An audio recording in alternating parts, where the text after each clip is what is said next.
Hello.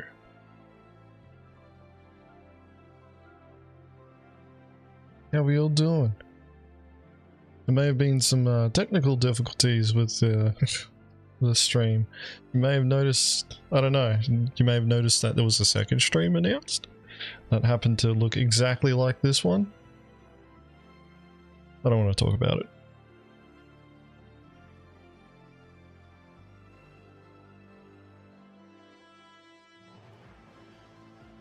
Alright, how are y'all doing?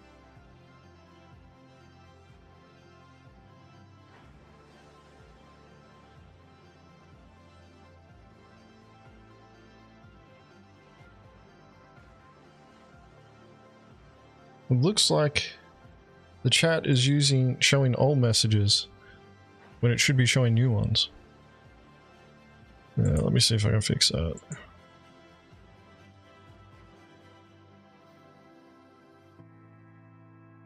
So this is on the Mongrel Squad YouTube channel, and the difference between what's happened on the Mongrel Squad YouTube channel and on my personal channel is that I normally don't schedule these streams until like the day of that where I'm going to stream, and it's the only stream that I will schedule. Whereas on my personal channel, I've been scheduling streams, multiple streams, well in advance. And what I found out was that Stream Elements has this issue with YouTube where if you schedule more than one stream, it gets confused which chat it's supposed to grab, and it thinks that the chat of the stream that you're currently doing is actually offline. And the only way that you can fix it is by only scheduling one stream at a time. So that, from my understanding, that is why my chat has been breaking in my personal channel. So I'll be testing it out tomorrow and seeing how it goes.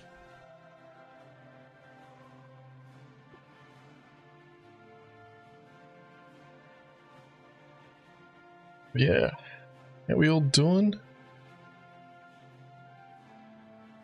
How we all feeling?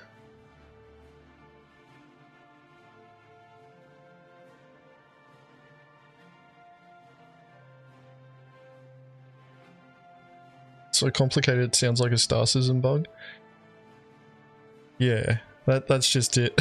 Like, it took me ages to try and find an answer for it as well, and part of the reason why you don't find much information about it is because, like, the amount of people who do stream on YouTube, all the bigger streamers, they all have custom support. They use custom systems.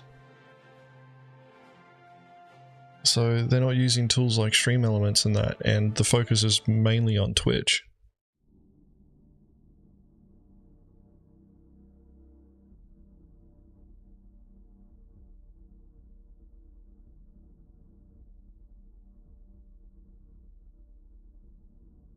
It's good to hear, John Don.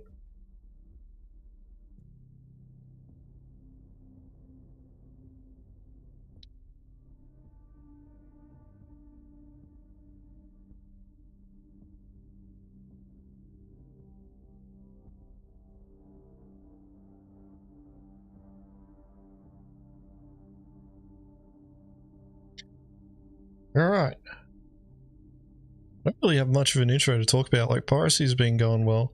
We actually hit our patch goal for Piracy Ops. The goal was to hit 75 million. Last count we were sitting on 82 million. And that's 82 million pirated without using extortion or ransom. So we've moved 82 million credits worth of fucking boxes, and it sucks.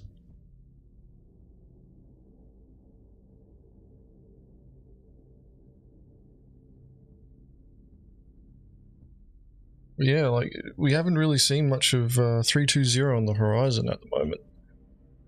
Like, other than it being with ETF. I really thought that this week in Star Citizen they actually would have announced, that they're going to be moving towards Wave 1 PTU testing for Arena Commander at least, but apparently not. Give us more size boxes? Yes, 100% Tumblr. I was like, even just 4 and 8 SCU boxes would be good enough for now. Yeah, we were having this debate as well, Tumblr, and we were like, you know, 2 or 4 was good, but I was like sitting there like, 8. I think 8 SCU would be able to would work in nearly all the ships.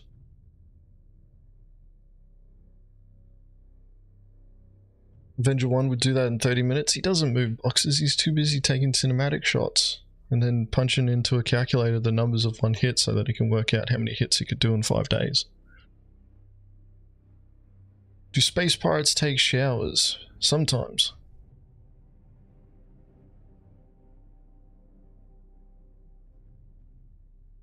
Yeah, like CIG does need to do something about the quantity of boxes that we're moving.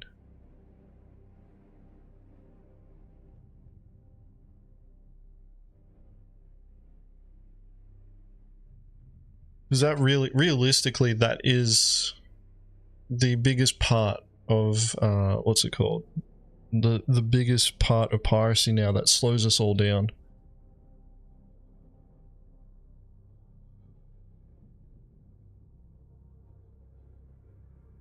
Well, that's the thing, is like, it's not so bad when you've got a lot of people there.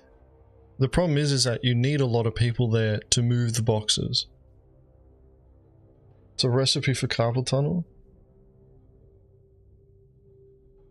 Dude, I'm actually like considering setting up a macro so that I can move boxes easier.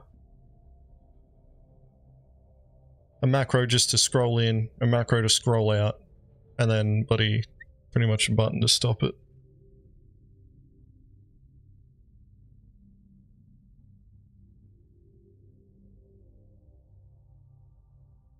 You started outsourcing? We've been trying to do that with the pack rats in our cartel organizations, and it's more or less just trying to get people online. Those organizations are still building, which is why I've started doing streams on my personal YouTube channel to bring more awareness to them. But even then, like, just having another group there to handle one, you know, one ship whilst you and your crew handle another one is a big win. But the potential for it is just, you know, insane. But honestly, I think like CIG needs to, really does need to put in the larger size boxes. Like, even if we were trying to outsource, because I can tell you now, like, fucking Care Bears will just sit there and they'll do a couple of ships, and they'll, you know, first ship they'll be all excited, yeah, I get to be part of the team. And then the second ship they'll be like, oh yeah, I'm part of the team. And the third one they'll be like, yeah, I'm gonna go bloody do cargo hauling where I can move boxes in a ship and I don't have to load them one by one. The whole C for 320 is confirmed, so, but the thing is that CIG has not talked about the cargo boxes for the whole C and how all of that is going to work. We all know that it's going to get 32 SCU boxes, but what we don't know is whether or not we'll be able to move those boxes. They haven't even talked about how, you know, if trade is going to get an iteration done on it to support the whole C, or if the whole C is going to be a ship that's just doing mission running where they are moving large quantities of cargo and the player picks up a mission. Like, we don't know anything about that. So because of that, you know, there's a lot of assumptions flying around, you know, like, oh, you know, hopefully we get these 32 SCU boxes in other ships. But CIG hasn't said anything about that. So we have to wait. Like, you know, we don't know anything about ISC this week. Maybe we'll see something in Inside Star Citizen this week. Probably not. We just got to keep an ear to the ground and hope that CIG actually, you know, is considering just introducing other size commodity boxes. Oh, John Don, you underestimate CIG's aptitude for foolishness. And it's not really foolishness, it's more they're getting the ship into the game. putting the boxes there is one thing, but the functionality of creating cargo hauling missions makes a lot of sense for a ship like the Hull C because it can't land at outposts. And that's one of the things that a lot of people are sitting there saying to CIG, it's like, what's going to go on with the Hull C? You know, because are you guys going to move all the trading commodities from outpost to what's it called, the rest stops that are around with the cargo decks, or you know, how is this going to work? Because the Hull C can't land on planets or moons and carry cargo. So, you know, we're in this position where we've got to wait. We're waiting on CIG to tell us something about it. They've already missed the 320 quarterly deadline, which I think CIG has just thrown out since 317. And they're just like, it's done when it's done, and we'll punch out the patch when it's ready.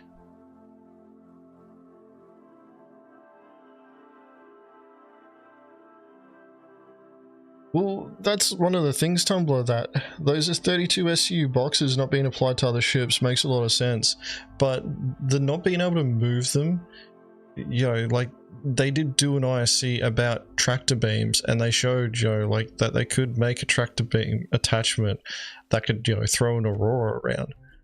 Really, if CIG has done their systemic design right for tractor beams, it just comes down to them setting a limitation on how much force a tractor beam can exert on an object.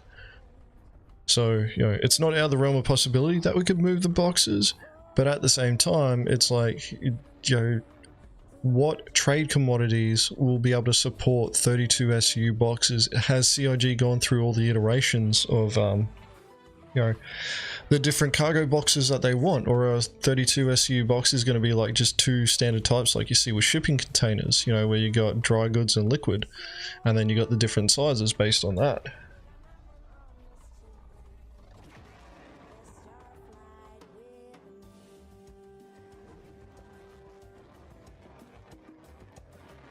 Well, we have to wait and see, guys. Like that's the problem, is like we're playing the waiting game, and we can keep asking CIG, you know, these questions, but they're not going to tell us. They won't tell us until they're ready, and if they're going to tell us, they'll try and make an ISC out of it.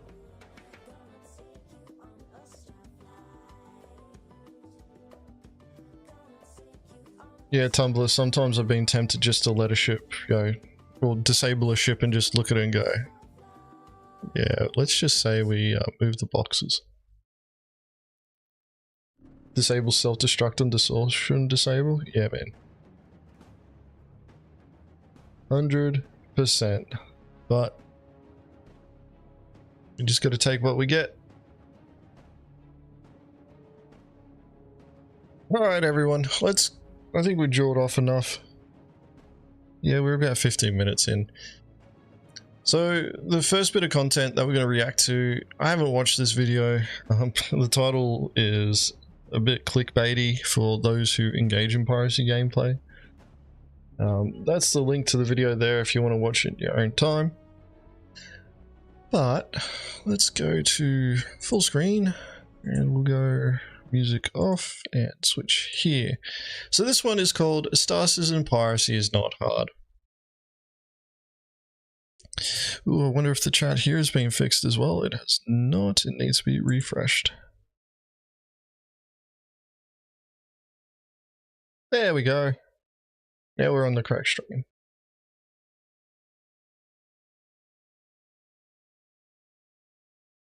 Though it looks like the chat... There we go, it's caught up. Now, I haven't watched this. Some of the people said that it was a bit meh. But I'm interested. Hello, Blake. I'm interested to see how this goes. So, Stasis and Piracy is Not Hard. Let's see if it's as easy. This video is easier to watch than Piracy is.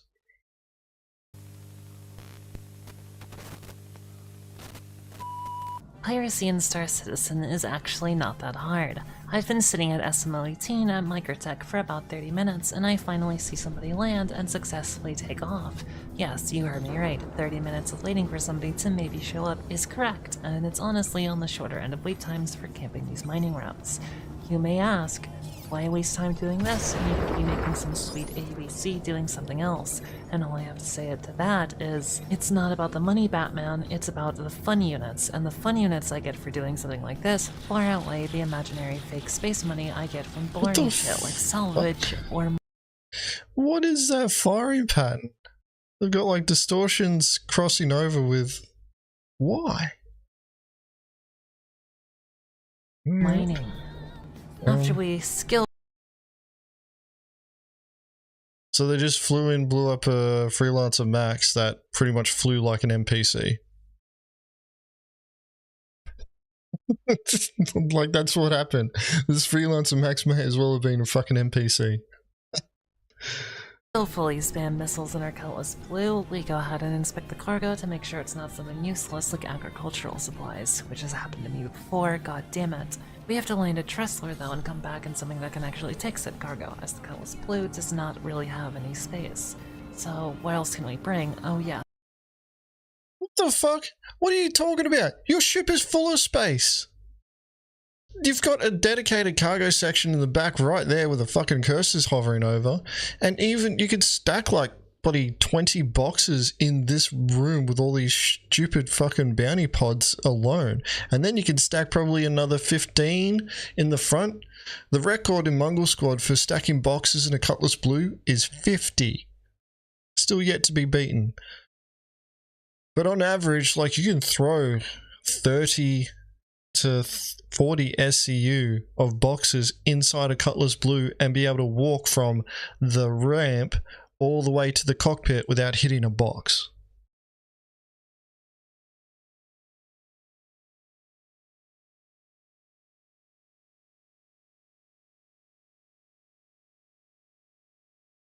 But there's some more commentary that I want to make about this. I want to keep watching this because it's interesting. Like, this person saying piracy is not hard. I get the sense that they're trying to be a bit tongue-in-cheek about it. So, you know, like, literally the first 30 seconds is them just going in, blasting a ship, looking at the boxes, and then going, oh, I need to go grab a cargo ship now.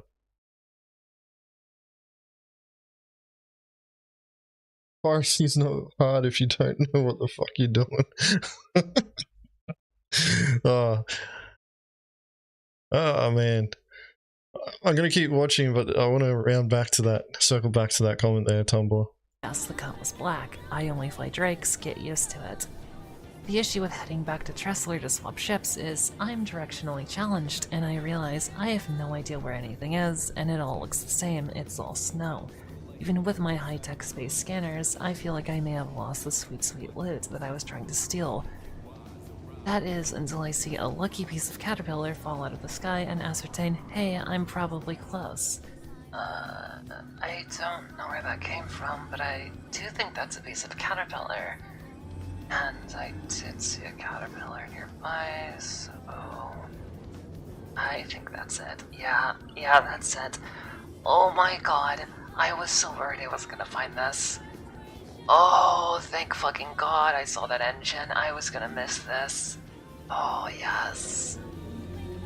And I do end up finding the wreckage of the ship that I shot down next to a ship that I did not shoot down that was still full of loot, and I began transferring the cargo. Alright, now I just need to move about 1 million boxes. Let's close this. Who said piracy was hard? God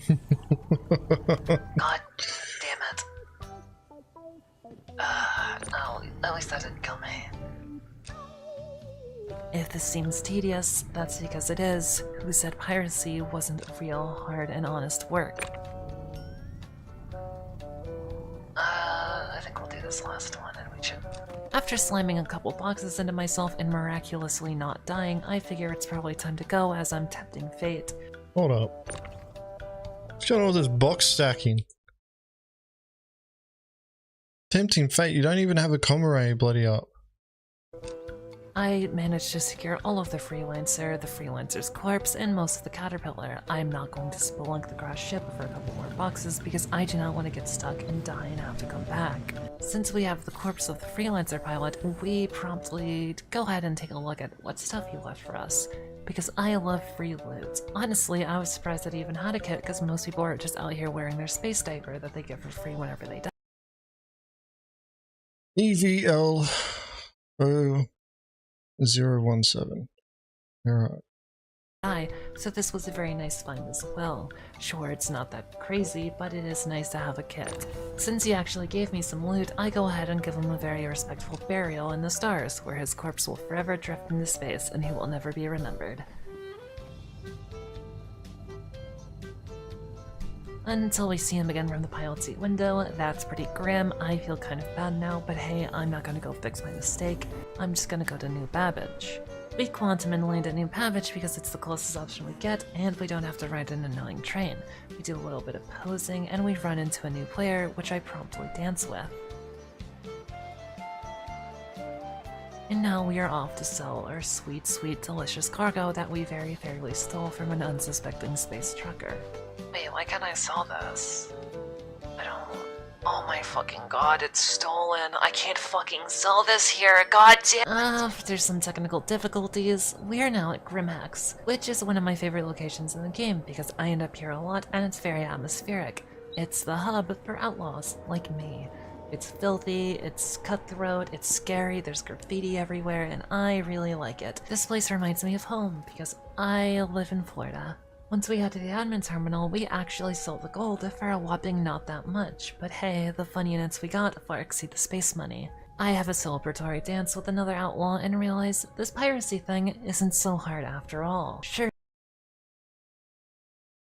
Oh wait, I think I may have paused at the wrong time. Surely this will never go wrong for me in the future. We're back at SML 18 on Microtech on a brand new day, or night, and we have yet another. What is the video quality here? Is this 1080? This is 1080-60. What the fuck is this pixelated?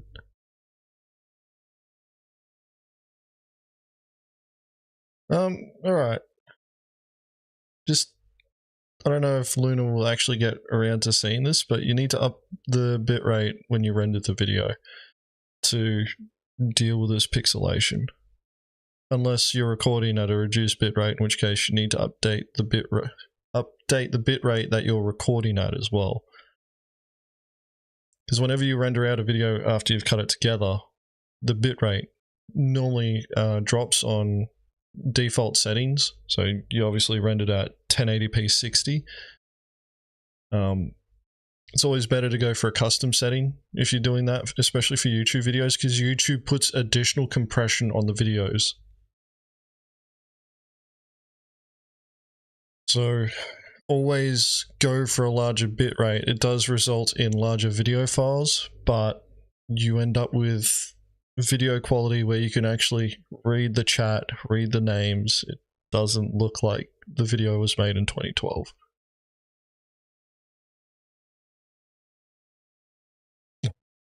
Piracy is easy, video uploading is hard. It's just a tip, like, you know, it's not an exact... Unless you do courses for, you know, this sort of stuff, or you work with people and you do video editing with people who know this stuff, you just don't know. Bite. This one is a Drake Caterpillar, one of my favorite ships in the game personally. Now, even though it is one of my favorite ships, that doesn't mean I'm not going to spam all 48 size 1 missiles I have directly at its engines and try to disable it so I can steal its juicy load of cargo. This thing is much more stubborn than the Freelancer, but I'm currently interdicting it so it cannot quantum travel away. Pilots out the sea. It's effectively completely trapped. I also took an opportunity to scan the Caterpillar and holy fuck, that's a lot of gold. 224 boxes to be exact. We're gonna need. I'm glad she said it too, because I couldn't fucking read that. I partied up with someone I'm teaching piracy to.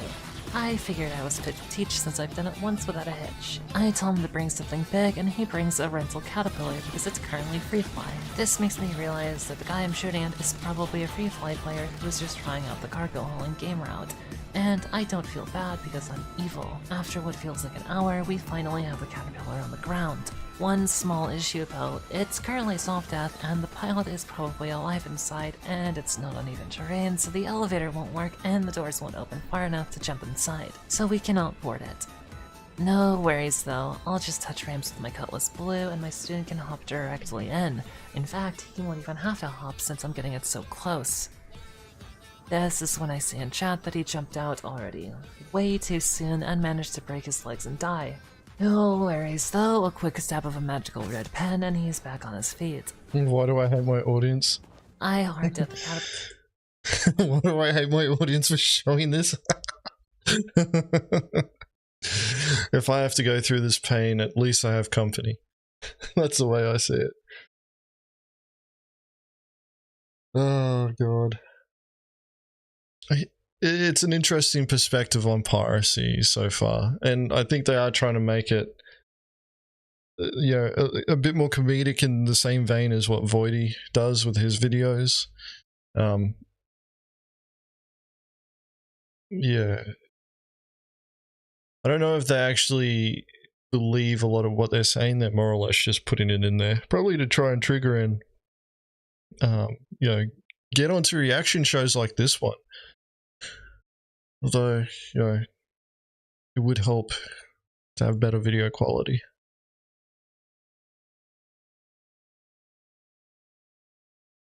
The game's visual glitch, it's happened to you on a 2080 Super.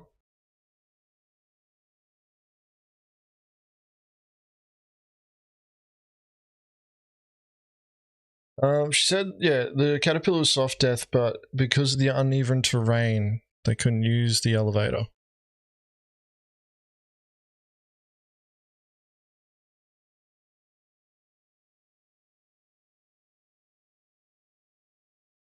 The silent coder pistol, yes.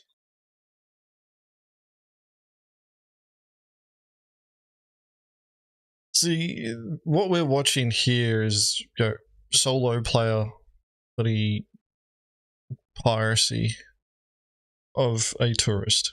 This is a tourist doing solo piracy. They're not really focused on piracy gameplay, because if they were, they would be rolling with a crew. They would have a better idea of what they're doing. But they're working with what they got. We all start somewhere. I just can't get over this fucking... It's the entire video. I don't think this is a GPU issue. This does not look like a GPU issue.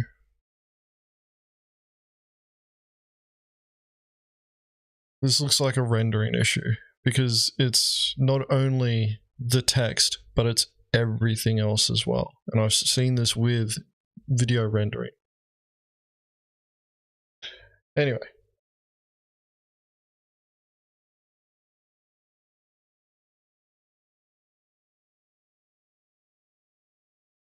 Everyone is a pirate now for the content. Yes, that's exactly right. Let's hop into the let's hop into the hype train. It's actually one of the reasons why I haven't been that pressed to push out videos on piracy gameplay. I'll talk more about that after we finish watching this. Let's punch our way through this one. Let's go. Caterpillar because I'm bored, and I start moving boxes while my partner overdoses himself for seemingly no reason and he passes out. This time I cannot resurrect him because that will be even more drugs in his system and make it even worse, so we just have to wait for him to wake up naturally in about 10 minutes. That's fine though, I'm sure the pilot of this caterpillar won't return for vengeance. The pilot of the caterpillar has returned for vengeance and starts shooting at my co-host Blue and now at our caterpillar. I go ahead and greed for a few more boxes because I trust the tankiness of the ship, and I tell the other player to jump in the pilot seat to evac us before it's too late and we lose the loot. He cannot do it, and I realize while typing instructions on how to crouch jump that he is not going to be able to make the same jump I made 5 minutes ago. Oh well, off to the pilot seat I go. I'm an elite combat pilot, so I have a pretty good chance at winning this fight. I may be in a very sluggish freighter and who knows what he's in, but I still have full faith in my capabilities as an elite PvP dogfighter. Whoa, he's way closer to me than I thought he was. I guess I'll the engines just hit the ground. Around with my superior length and girth and emasculate this co-host pilot. While the shaft of my ship is throwing him around, he hopelessly dumbfires some missiles, and it's clear that he's probably panicking at this point. If you think this is rude, remember, he got several mag dumps and a few missiles on me before I sat down in the pilot seat. All is fair in piracy. I may have struck first, and I'm definitely the bad guy in this situation, but he's striking back now, so I get to slap him around with my big girthy ship and show him who's the girl boss. After hitting him with some lasers, I managed to melt the duct tape that's holding his ship together, and I see some bits and pieces fall off. That's really good. He's probably scared now and wants to escape.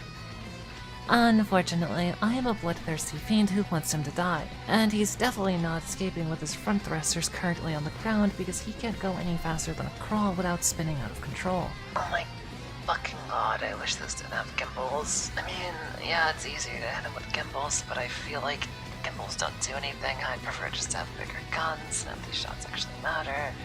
Like, why are the gimbals missing? He's not even moving fast, and neither am I. Jesus fucking Christ, whatever. Fine, I should be able to kill him. I don't think he can run because his thruster, yeah, he's spinning whenever he tries to run. And I think the front thrusters, the front thrusters are also his weapons, so he's literally defenseless. Favorite part about this is that this person identified that more than likely the person that she just pirated was a free flyer. Now she's just gone fucking bloody this person's going to get revenge. You know, good on him for trying to fight back. And yeah, she's just decided, nah, fuck you. Eat a bag of dicks, free flyer. You're gonna die.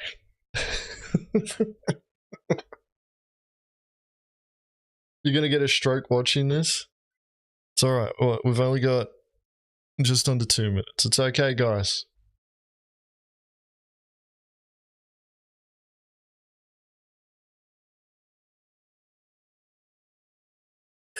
Oh god. This is kind of like watching toddlers fight. You know, where your kids get upset, they're toddlers, and you know, they start fighting each other, and it's just, it's funny to watch. It's just funny to watch. This is what watching toddlers fight is like. At this point, I would just run out of my ship and kill myself. Ramming speed! For good measure, I target one of the big boy engines just in case because I'm very tactical. Pilots out of the chair. Like that.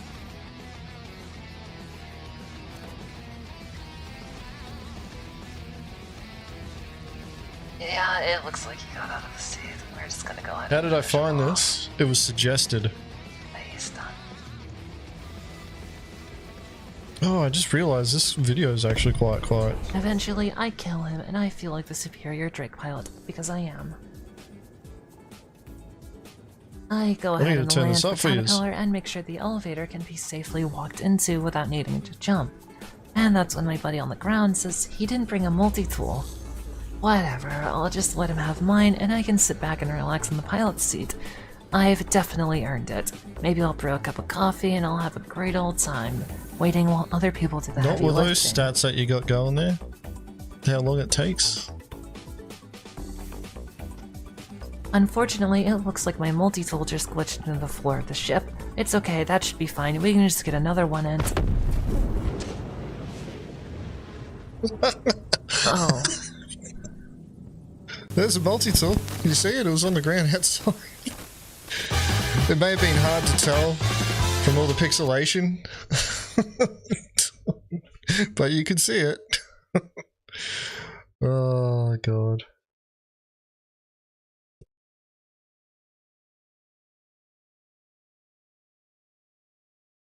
I don't think it matters. The multi-tool made it go boom? Yeah, probably. Oh man.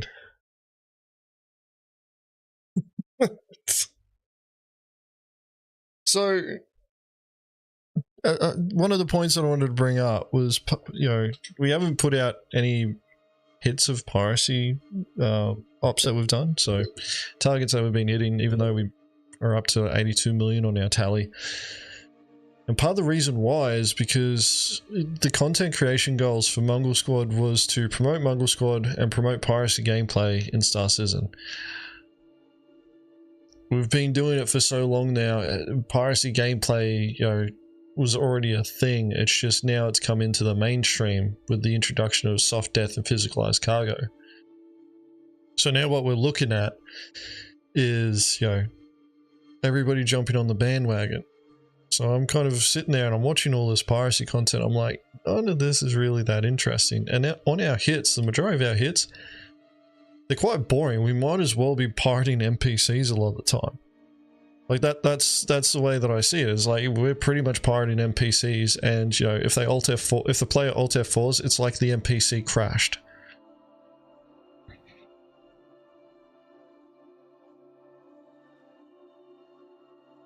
And the thing is about this is that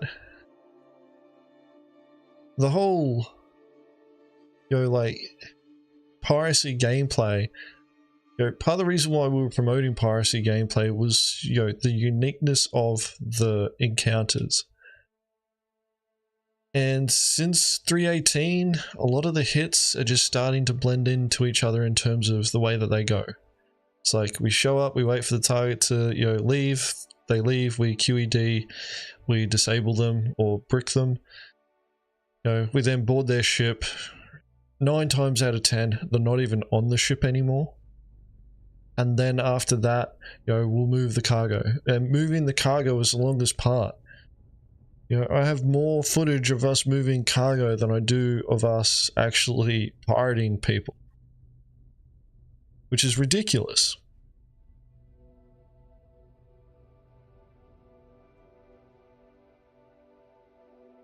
And that's one of the things, is that when, you know, everybody's able to do the thing that you've been doing for years now, you kind of like, all right, well, how do we stand out from the crowd still? Because, you know, nobody else is doing piracy gameplay, you know, before we had 3.18 in the same way.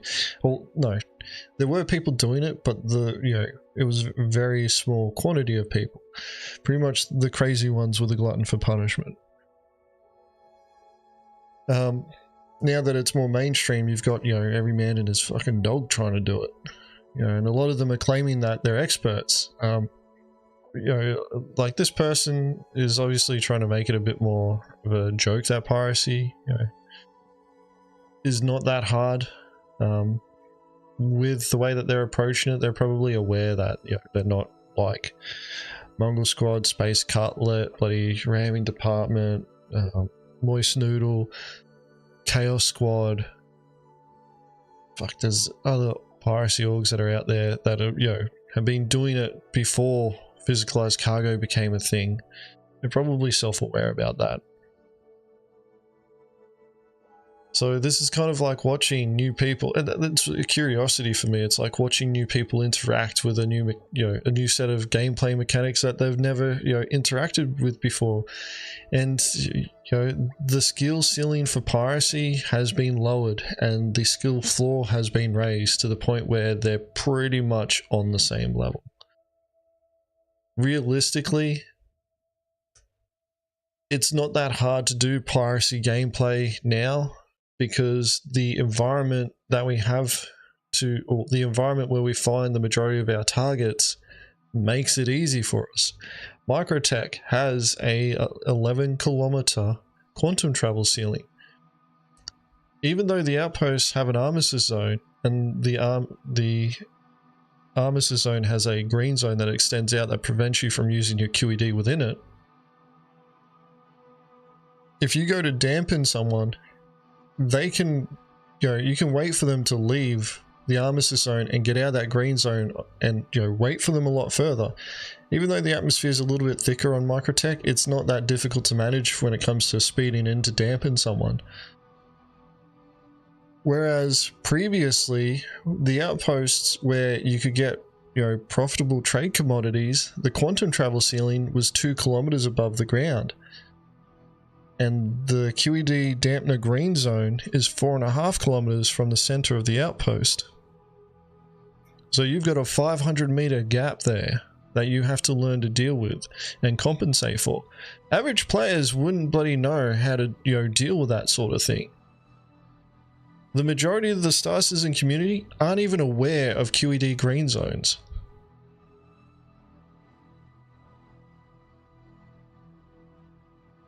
And that's one of the things that, you know, people are sitting there going, Star Citizen piracy, you know, it's not that hard. You pirates have a really, you know, it's not risky, you know, it's not difficult for you guys to do. It's like, well, I kind of take it as a compliment because we make it look that easy in our videos. And then when people go to do it now, they're sitting there going, oh, see, it's not that fucking hard.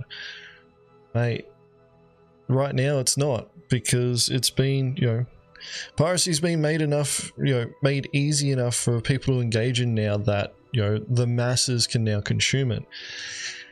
And the thing about that is that CIG now needs to address, you know, the rise of piracy in a system like Stanton from a gameplay perspective, where they don't increase the barrier of entry to piracy so much to the point that nobody else can do it other than those crazy enough to continue trying to do it. But also, you know, make it risky enough, or make it difficult enough that those who engage in piracy have to work for it. Because that's the other thing, is like, people aren't working for piracy anymore.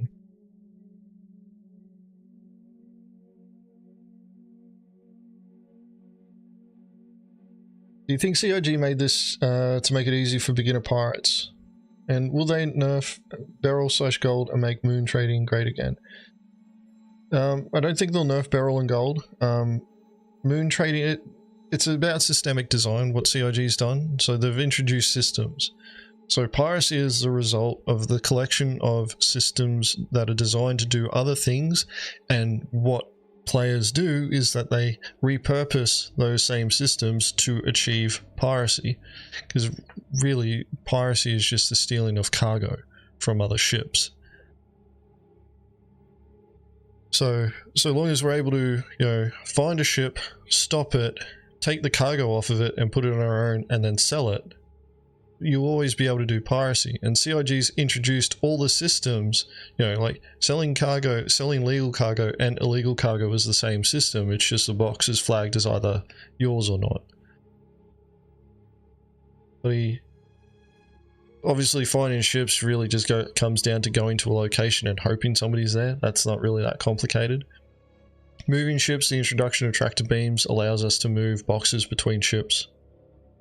It's the stopping of ships so that you can actually board them. That's always been the point of contention when it's come to piracy gameplay. And, you know, like everyone in Mongrel Squad that enjoys doing EMP suppression and EMP bursting and all that sort of stuff with distortion damage, one of the things that, you know, like has to be understood is that the majority of players who are interested in piracy gameplay, unless they're joining an organization like ours to engage in that sort of, you know, like to learn that sort of system or systemic way of playing the game, they're never going to work it out on their own. Like the average player just isn't that invested in engaging in piracy gameplay to that sort of level. So if they want to do a bit of piracy on the side, it kind of needs to be simplified for them. Now, if you pay attention, this person, when they were doing piracy, you know, they were destroying ships. You know, the first target that they hit was a Freelancer Max.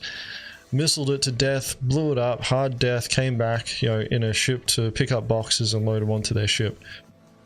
That's like step one of becoming a pirate on your own. Like, that's your introduction to piracy. Hey, I can steal that person's boxes. I'll just blow their ship up.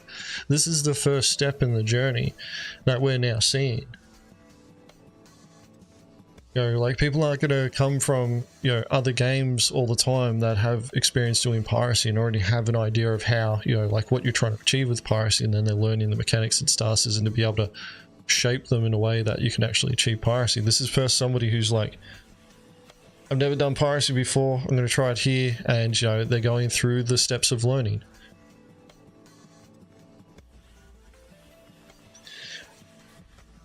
Which is why I find it interesting. Because what we're seeing here is somebody starting out, they're learning the basics and how, you know, essentially the progression of, you know, somebody going from starting out as a pirate, you know, engaging in their first acts of piracies, and then, you know, piracy, and then eventually building themselves up where they join a crew and then they start learning about all the other mechanics. You know, it's not an exaggeration that players who engage in piracy gameplay learn a lot more about the game mechanics and, you know, how things work in Star Citizen than most players, because we have to. You have to know, you know, about the QED green zone. That's not written anywhere by CIG, by the way. Like, we've had to work that out through trial and error. You know, it's not one of those things where you're just sitting there going, all right, like, you know, the QED green zone on the outpost for the dampener is 4.5 kilometers. And for the snare is 30 kilometers. It's not written down anywhere from CIG that that's the case. We had to work that out ourselves. You know, like the stats for disabling ships using distortion damage, it's changed nearly every single patch. In fact, from 3.18 to 3.19 is the first patch iterations where distortion damage didn't change in a drastic way since 3.0 came out. I was amazed that it maintained its bloody, you know, how distortion damage, you know, remained. It was disappointing though, because self-destruct is still the issue.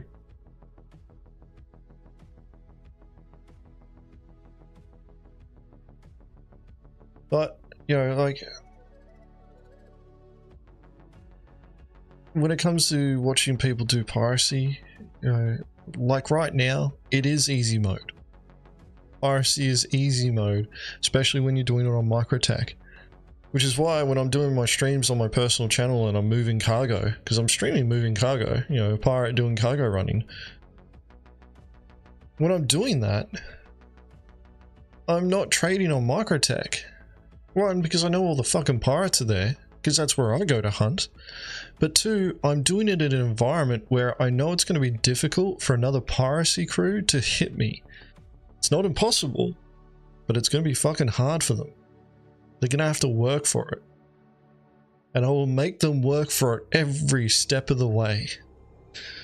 And I'll probably enjoy it. I hope I do.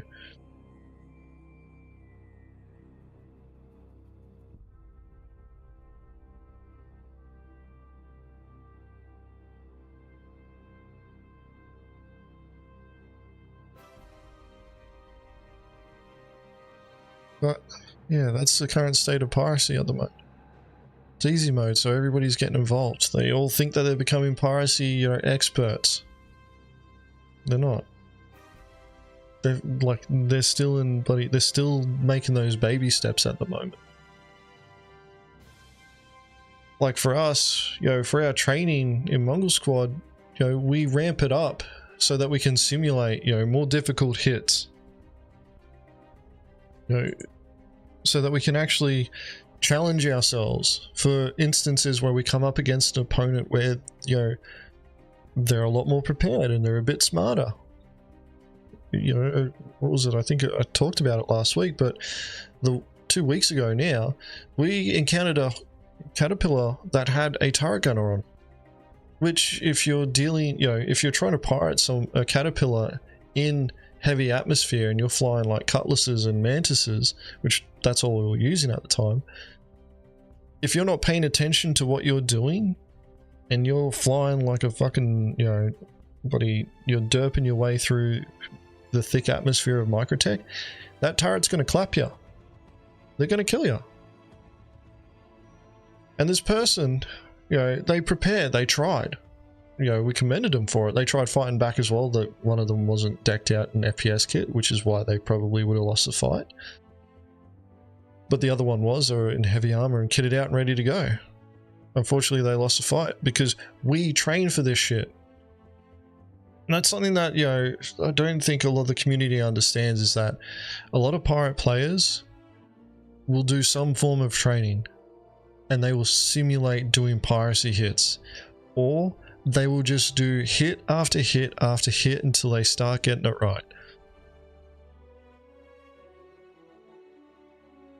And at the end of the day, until the community starts understanding that the types of players, those who are dedicated to doing piracy, train and they practice so that they can do it to a point where they can't do it wrong, that the caliber of play that they're going up against isn't the same as what they would consider an NPC. Like, there's a mentality that you see from a lot of more of the vocal minority of fucking Care Bears who are anti-pirate, that will sit there and they'll talk shit. You know, pirates are stupid, they don't know what they're doing. We see it as well when we're attacking them. You know, you guys took forever to kill me. It's like, mate, if we wanted to kill you, we would have done that. We're trying to disable your ship so that we could then move it after we remove you from the ship. But they don't understand that. There's a lot of people who get attacked by pirates. It's their first time. Most of them have never been pirated before. So when we hit them, they have no idea what the fuck is going on. You know, before the introduction of soft death, all it was like bloody blue flashing lights going off, their ship shuts down and like, what the fuck? You know, I don't know what's going on. And then they're sitting there, why isn't my ship working? And because the game's in alpha, they're like, is this because the game's broken?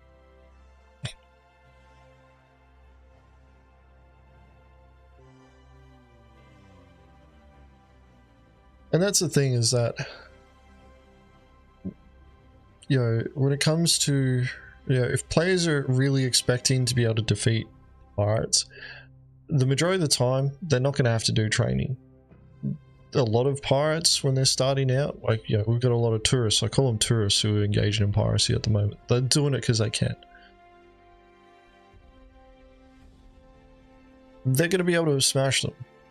You know, most haulers, if they've got a turret gunner, even one escort is enough to stop them. But if you're going up against pirates who know what they're doing, players who are dedicated to piracy gameplay, you need to train to the same caliber that they are. Alright, it's like expecting to be able to go fight a professional boxer and, you know, like all you've done is just sit around on your ass most of the day watching fucking UFC on pay-per-view. And then expecting to be able to go into the ring and kick, you know, beat the shit out of a professional boxer. It just doesn't compare.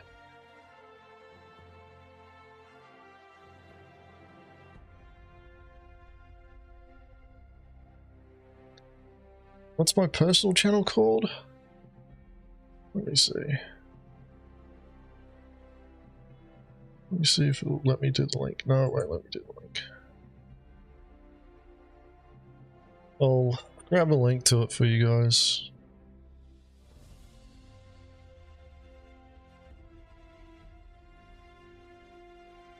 For those who are interested in my personal YouTube channel,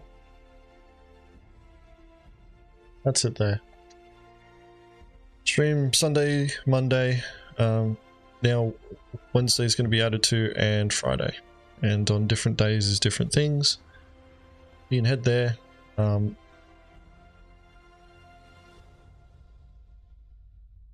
need to do the set the streams up the day of, though, because of YouTube and Stream Elements things.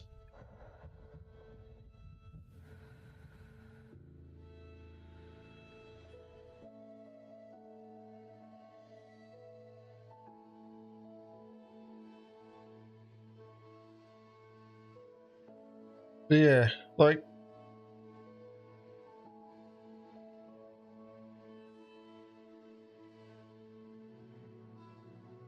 it's going to be one of those things for our content creation, and I've been focusing a lot more on finding hits that are more unique for putting on our channel, and I'm looking at storyfying it now, for lack of a better term, adding narration to it, but also trying to put it all together so it tells a more cohesive story of like what piracy was like for us throughout 3.19 and the more unique encounters, because no, the majority of our hits are literally the target takes off, we dampen with the silent QED, we wait until they get into space, we brick them, we board them, they're gone.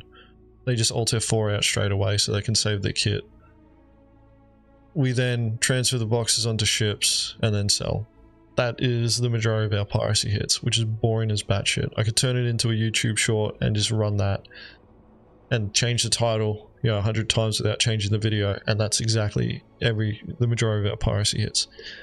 But there are some that are unique. Like last week when we made somebody that we pirated move the boxes out of their own ship onto ours, and then we recruited them into the auxiliaries. Or when one of our guys, but he, you know, pretended to be an escort for a hauler that we failed to be able to disable in time before they got back to the armistice zone, so they put a call out in global. They got some escorts there. One of our guys who wasn't on site at the time pretended to be the escort, gained their trust. We missed the next QED on the target. They would jump into Crusader, and we managed to get ahead of them and get the position. It was it was, you know, it was just one of those experiences that you couldn't script. And the best part was, you know, these guys, old mate was talking smack about us, you know, being shit and all that. You know, and the chat was going off, you know, pirates are idiots, pirates are shit, you know, they don't know how to play the game. You know, when they have to fight real people, you know, when they have to fight, you know, other people, you know, fighters and all that, they can't do it. Next minute, buddy, you know, our guys, buddy, you know, pull a fast one, inside man job. Did an inside man job on them, got the cargo, and we won. And then, buddy, who was it? Nelson. Because old mate was in-capped. This is the best part. So this guy was in-capped. We were like, oh yeah, what are we going to do with him? And I told him, take him into high atmosphere of Orison and just throw him out. Make him walk the plank. They refused to walk the plank, so Nelson had to bloody drug them and throw them out. But it was great. It'll make a great video. But it takes time to build up those videos. And that's the thing, is like, that's a unique encounter. But those are really hard to find. Like, I don't like scripting content. It's actually harder to script something than it is to just do it organically. And I don't think it's a, you know, proper representation of Star Citizen. I think we should be focusing more on the organic aspect of gameplay, the emergent encounters that you can have. Yeah, Nelson, I know, I said that. But, you know, so that's another motivation as to why we haven't put out any, you know, piracy hits, because they're all the same. Everybody else is doing them the exact same way, and they don't look unique. So I'm looking for the unique videos. And then, you know, I'm going to iterate on our video making process so that we can increase the quality. But I think that's enough of me drawing off about that. Let's move on to the next bit of content, because we're already an hour in and we've only watched a fucking 10-minute video. So, yeah, that was Lunar Luminosity. Now, the next one was actually suggested last week when we were talking about griefers on the rise. And we didn't get a chance to watch it because I was on a bit of a deadline, whereas today I can stay up a bit later. But this one is from Rivergrit. We've actually reacted to a video of his before. I think we reacted to a couple of videos of his before now. So over here on Rivergrit's channel. And this is Death of a Streamer. Now, I've already watched this one, and I wasn't going to react to it initially until I noticed a couple of names. I know who they are. But I wanted to, you know, wanted to share this with you all. Most of you some of you may have already watched it. But yeah, it's a 6.5 minute video. It's Rivergrit. He's got a pretty level-headed take on the way that PvP should go in Star Citizen, and just gameplay in Star Citizen goes in general. It's going to be, you know, I think you guys will like it, and I do want to make some commentary on it as well. Bro, if you're gonna ram me outside of an armistice zone, I will report you. I will report you. Alright, this clip was sent to me recently. I have no idea who it is because I don't watch Twitch, nor do I want to give any credit to this man, but it actually wet my willy, and I want to share and note a few things. Yeah, the comma ray is down. You know it would be terrible if I pulled out a ballista and I started shooting at ships.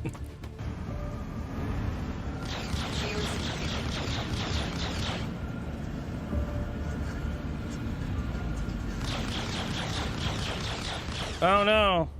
Oh no, I'm inside of an armistice zone. Oh no, I'm outside the armistice zone. Oh no. Oh no, I'm inside the armistice zone. I think this has actually just been edited on to make his head look bigger. Because I've seen the original video and it's regular, like his head isn't like that.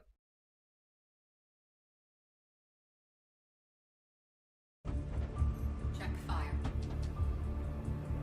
Bro,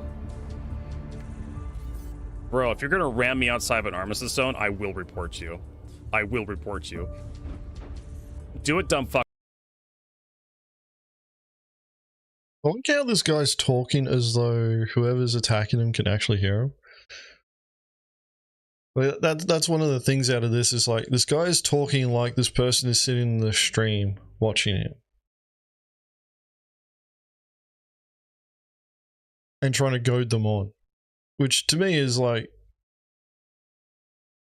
why? Like, why are you doing that, man? But this entire scenario here, like he's in what, a ballista, I think it was. Ballista or Centurion, whatever, anti-air body, anti-air platform that's on the Atlas chassis. You know, his intent is to go out and bloody destroy ships that are coming in, either coming in or leaving, whatever. If you want to do that, fill your boots. The interesting part of this though is like he gets caught out obviously, and our guys are there trying to stop him because the two that you'll see, two ships that feature in this are Mongrel Squad members.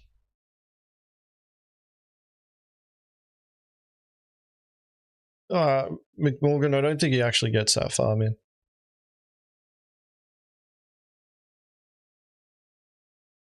Now, the guy that's you know, being featured here, it's HC Vertigo. He's got a bit of a following from my understanding, and he's also got a bit of a rep where he's, you know, a bit of a hypocrite. Pretty much, I can do whatever I want, but if you try and do it to me, then I'm going to report you. That's the impression that I've gotten from watching his content. You know, this is one of those I'm the main character type characters. He got banned for 3 days. That's that actually features in this video. Who? HVC Vertigo. HCS Vertigo.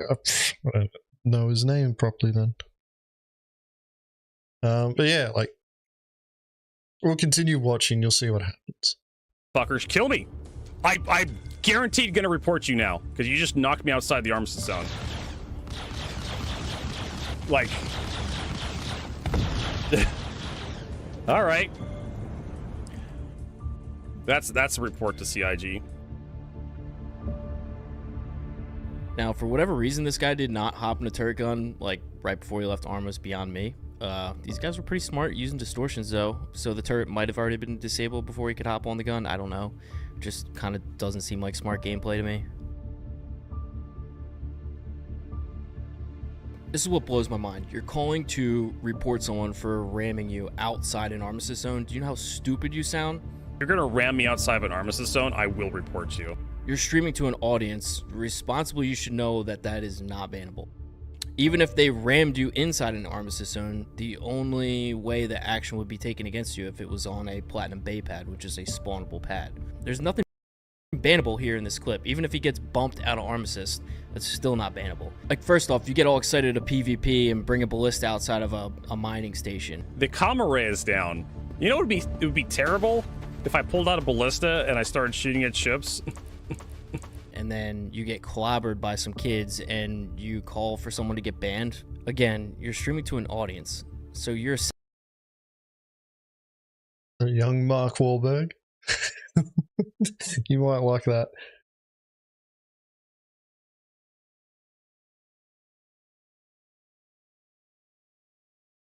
So the commentary so far about what you can and can't be banned for in Star Citizen is one of those situations where it's like, CIG has never actually sat there and outlined exactly what you can and can't. Even with the excessive griefing posts that Xylo made on Spectrum, those are just examples of things that you might get a warning for.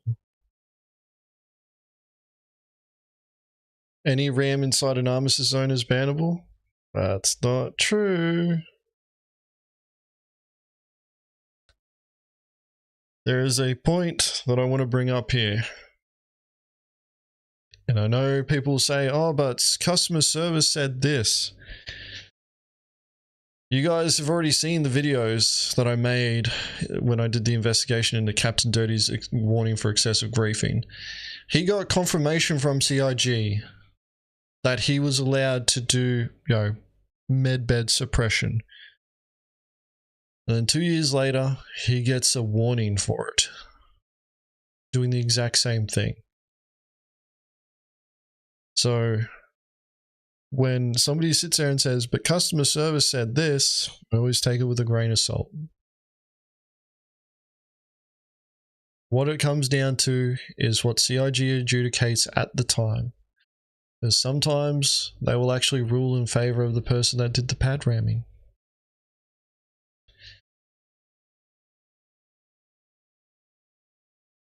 But it has to, CIG will analyze the context of what's actually happening.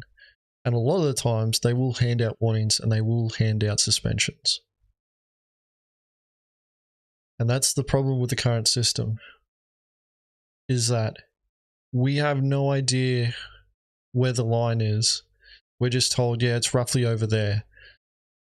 And then we're expected not to cross the line that CIG apparently knows.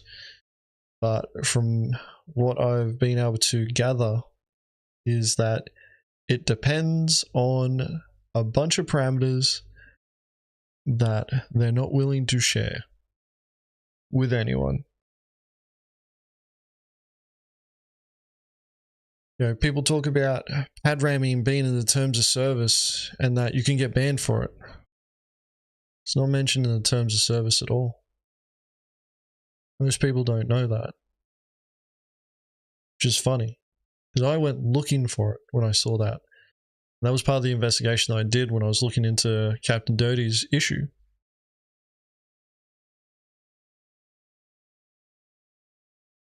Well, part of the reason why, Nelson, that CIG won't share that information is because they don't want, and they've said this on a Star Citizen Live, they don't want players, like trying to game the system and, walk the line. But that's how rules work.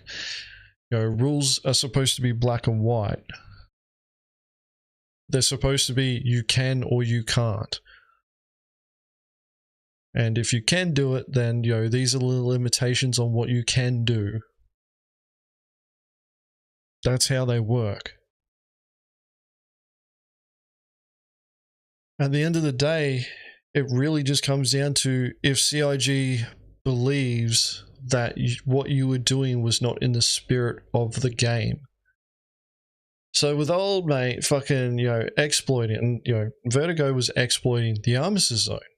That's what was happening here.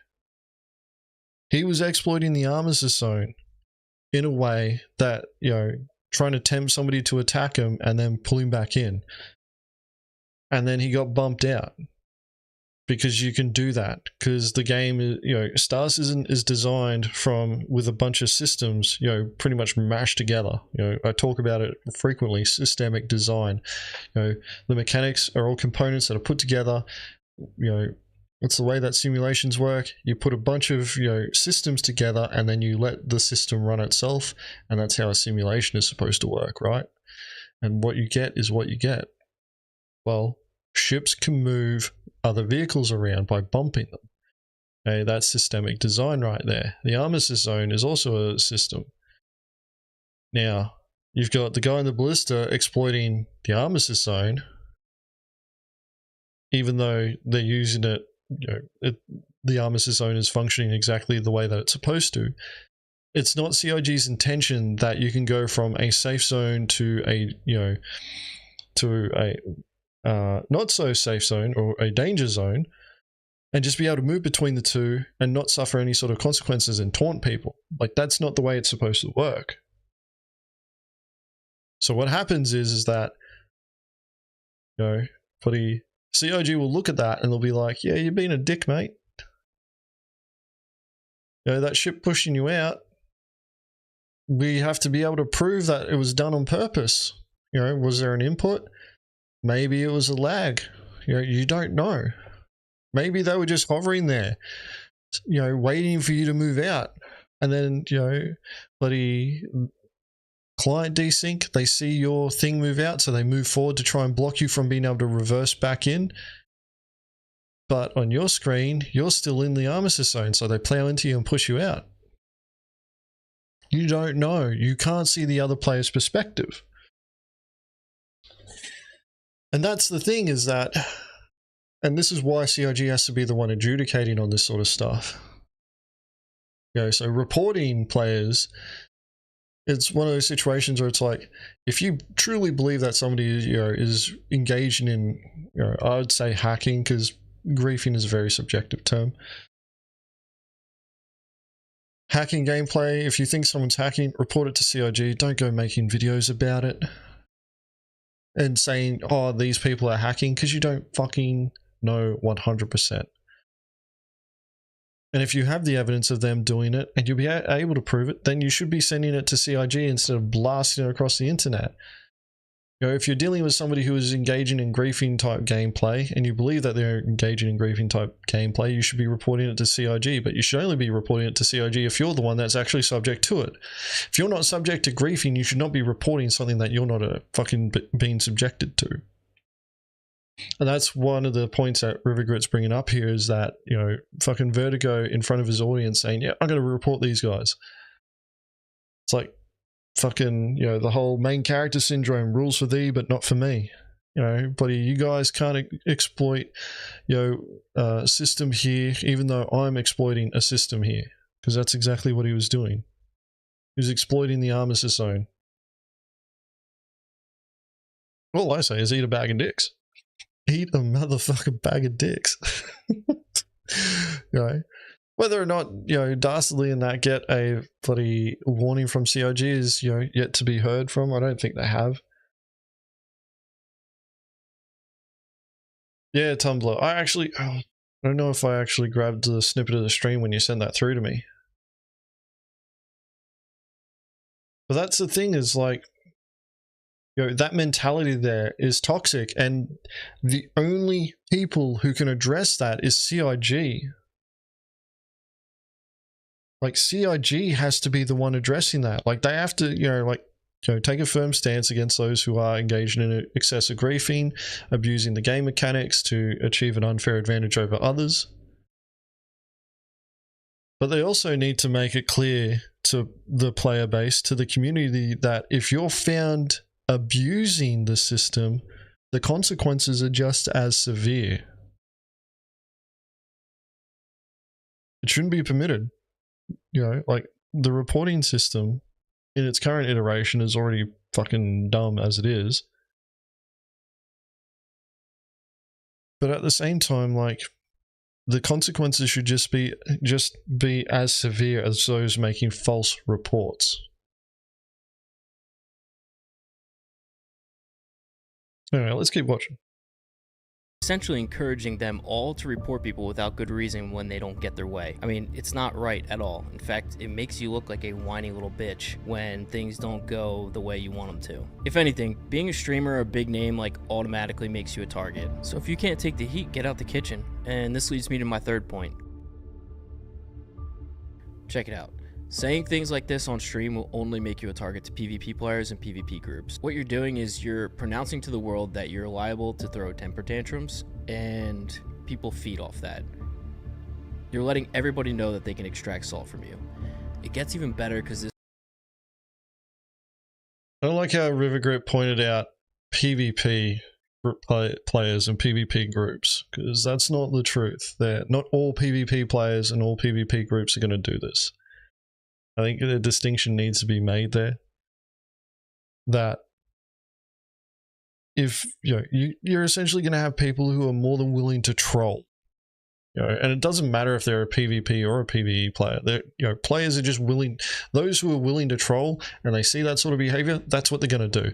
And it doesn't matter if they do PvP or they do PvE. They'll see the opportunity and they'll do it. At the end of the day, guys, it's like,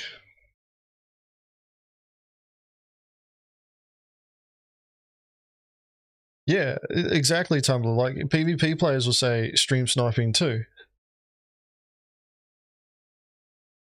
Like, it's just streamers. It doesn't matter. And it's always a funny perspective that I see is like, you know, and I was like this too for quite a while until I, you know, after a few Spectrum posts that I'd made, and I'm sitting there, I'm like, does it really matter if you're into PvP or PvE? And what it came down to was like, no, it's the personalities of individuals. You know, people who just aren't willing to accept responsibility for their own gameplay, regardless if you know, prefer PvP or PvE. But going back to Rivergrit's point, it's like, you know, people who are willing to troll. You know, the trolls out there are plenty of them. Willing to go out, you know, and make somebody's, you know, gameplay experience shit. You know, people would call them griefers as well. You know, like people who are, you know, going out their way to do griefing. You know, you're showing up and, you know, bloody, I wouldn't say pad ramming, but, you know, like somebody could show up with a hammerhead and just push that bloody ballista out. And then just land the ballista, hammerhead on top of the ballista or whatever. That would be considered griefing to a certain point. But it would also be trolling as well, because old mate fucking Vertigo's, you know, throwing a hissy fit. Oh, you guys bloody, you know, rules for me, but not for thee. Or rules for thee, but not for me. You guys bloody pushed me outside the armistice zone and killed me, even though I was the one exploiting the armistice zone and taunting you guys.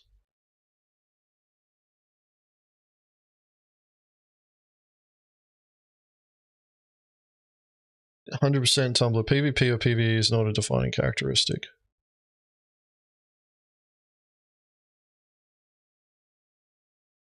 You know what's funny when you're being the target and you interact with your assailants? It really comes down, like, I've been the subject of stream sniping plenty of times. And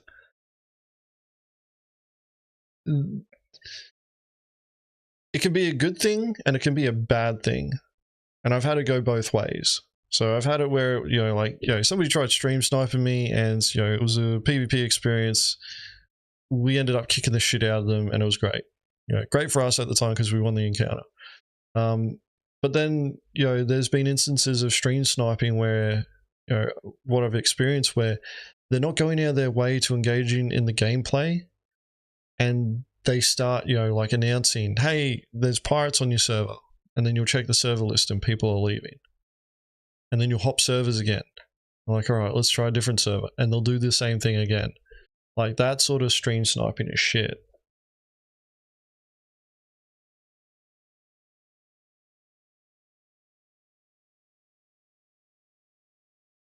And it comes down to how, you know, like, the encounters go when it comes to things like stream sniping. And that's why I'm always of the mindset, like, you should expect to get stream sniped, but at the end of the day, you're playing a video game, and it doesn't matter if it doesn't really matter if they're watching your stream or not. You're in the game, and it's happening in the game. So play the fucking game, you know? It's like last week where all those fucking content creators got the shit bloody bombed out of them. I think somebody in the comments tried saying, oh, but they did have security. And it's like, well, where the fuck were they?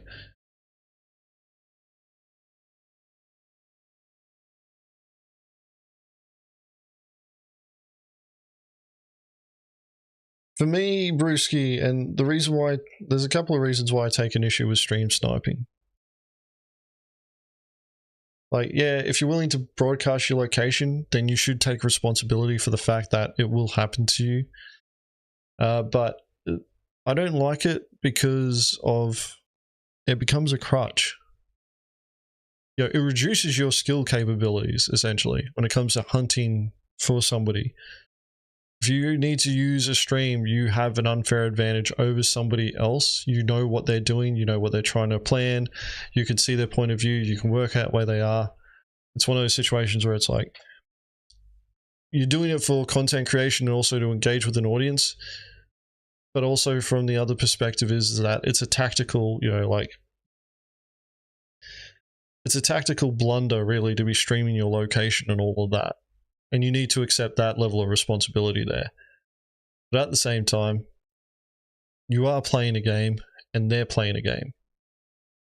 And if they need that sort of advantage over you, then as far as I'm concerned, they're tarnishing the experience where they lack the skill to be able to defeat you in game, so they need to use a crutch to be able to do it.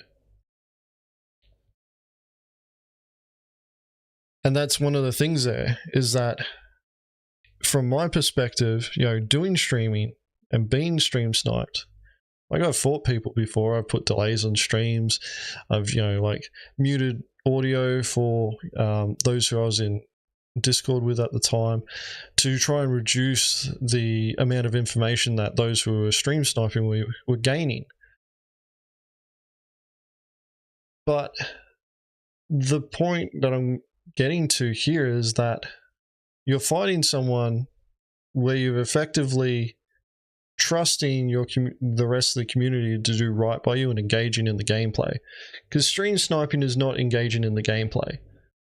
That's utilizing an advantage that you wouldn't normally have against other players.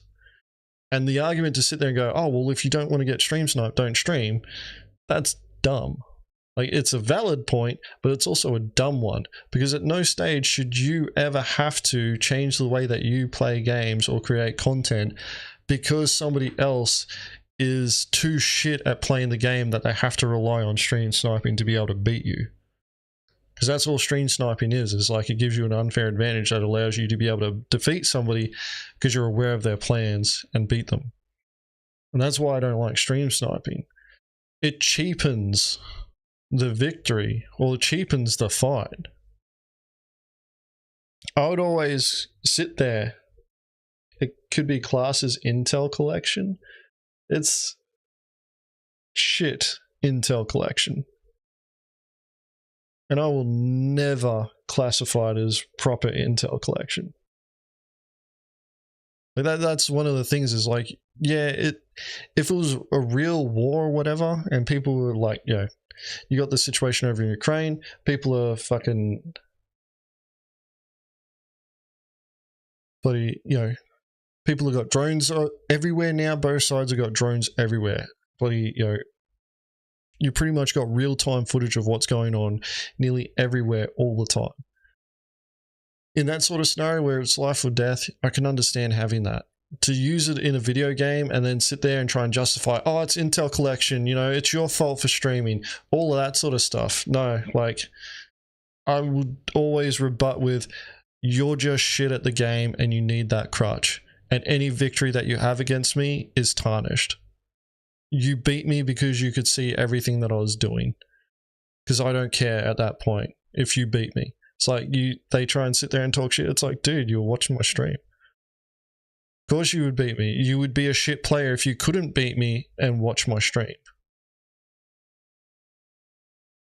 It's alright, Brewski, but I'm quite passionate about this particular topic here because it's one of those things where it's like, regardless of the justifications that people give, the perspective that I have is that it's about the gameplay.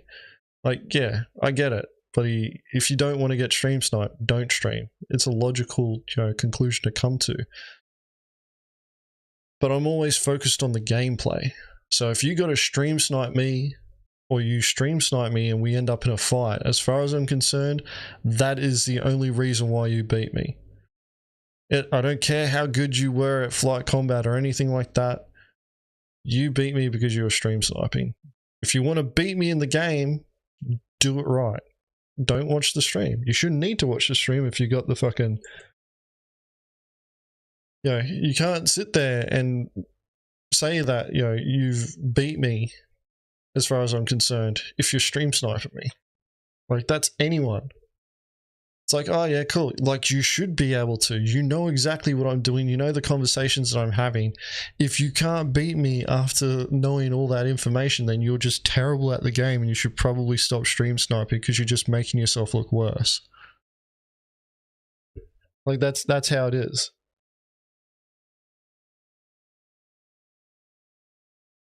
And that's why, you know, in Mongrel Squad, it's not allowed. Because it's a crutch and you just cheapen the victory that you're gaining. Because, you know, your opponent can just sit there and go, well, of course you beat me. You got to see everything that I was doing, and I couldn't see what you were doing. And if we wanted to make a fair fight, then, you know, two streamers stream sniping each other would, you know, I guess cancel it out to a certain point because they'll know what the other one's doing.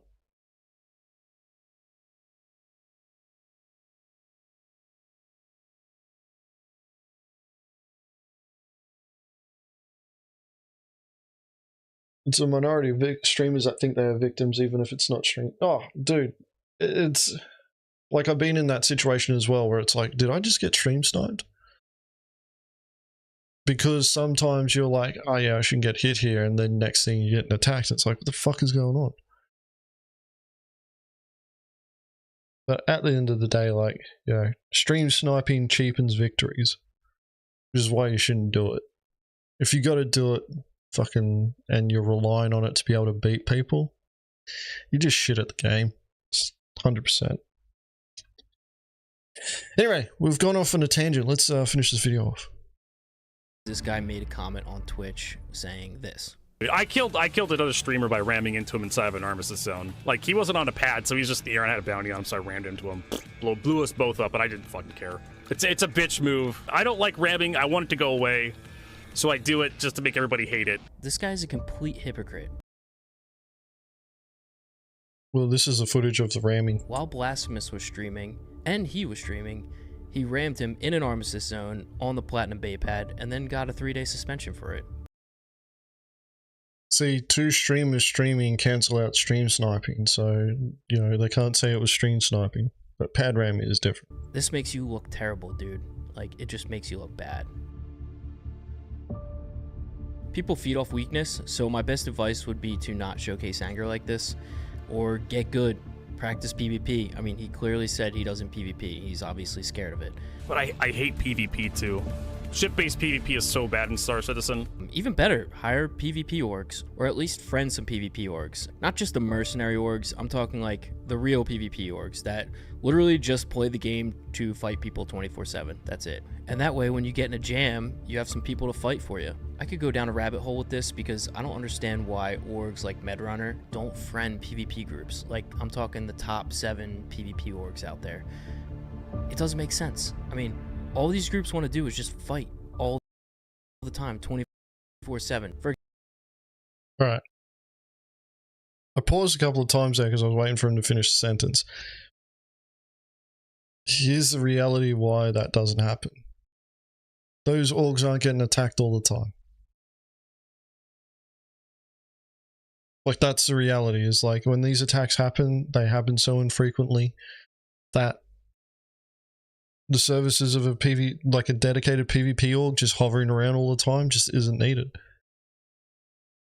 Like, Star Citizen just hasn't reached that point where you need that level of...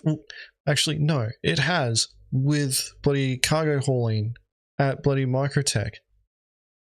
But a lot of players are just ignoring it. Depending on the time zone that you're in, though. Because I'm getting a lot of reports from our NA pirates that they're encountering not only more piracy groups, but they're also encountering a lot more groups who are baiting pirate groups, making them think, oh, there's a cargo hauler there, and then when the pirates jump on the cargo hauler, they jump in on the pirates, which is cool. Like, I think that's fucking awesome. I wish that was happening in the Oceanic time zone, but fucking, you know, we're pretty much pirating NPC still. But the thing about this is that, you know, like, the reality is that the majority of the organizations just don't get attacked enough. They just do not get attacked enough to warrant having PvP orgs around, and when they are getting attacked, the PvP orgs normally aren't there because they're off doing fighting. You know, they'll be an arena commander sweating it up, and by the time you can respond to a call out, it's too late. You need to be on site already, or within like a minute or so.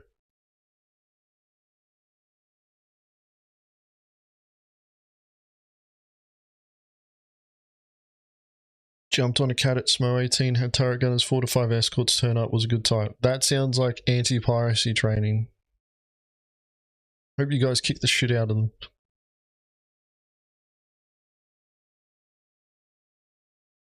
Did any of you record that? Because I could use that. Could use that on the channel. We don't fucking get that in the Oceanic time zone. We just have NPCs that fly ships.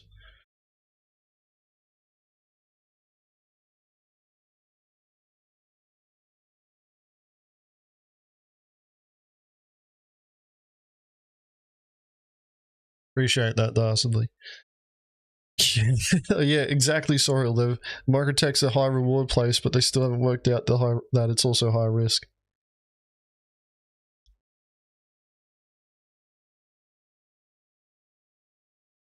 But, you know, like, River Grid's given solid advice, you know, like, hire the PvP orgs to fight your battles for you if you don't want to fight them, but the reality here is that these fights happen so infrequently.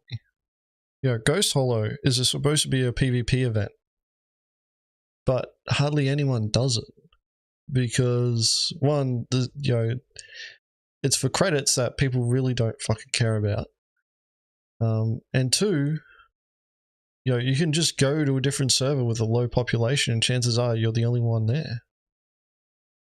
So you don't end up in a position where you're fighting people all the time. You know, like SMO 18, and people have been saying this already, like SMO 18 is reminiscent of Jumptown back in 3.4. Where it was, you know, a singular location where it was high risk. You know, high risk, high reward. And you could go there knowing that you're either going to encounter haulers or pirates or both.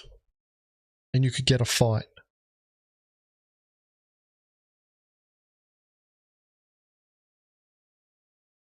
And that's why, you know, like, piracy gameplay, like with what CIG did with, you know, lowering the barrier of entry to piracy, it improved PvP gameplay and emergent experiences so much.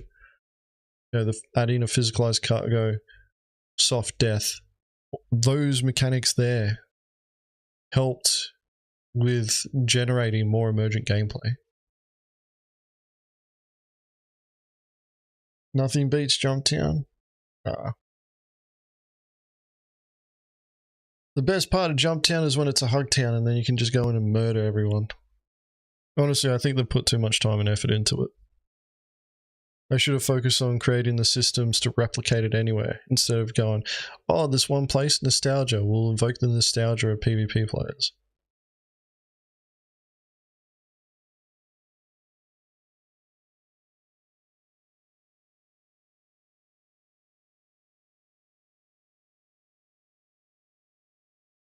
Yeah, exactly, Sorrel. It's not, this time it's not a coincidence. Like,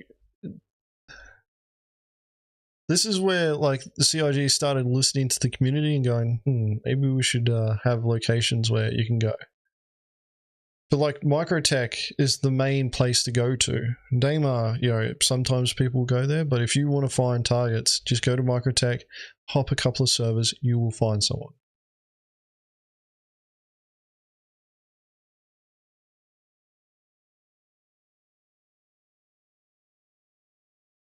Alright, Dastardly, I'll look at that after the stream. Just send me a DM to remind me so that I don't forget. Yeah, like, going back to what River Grit was saying though.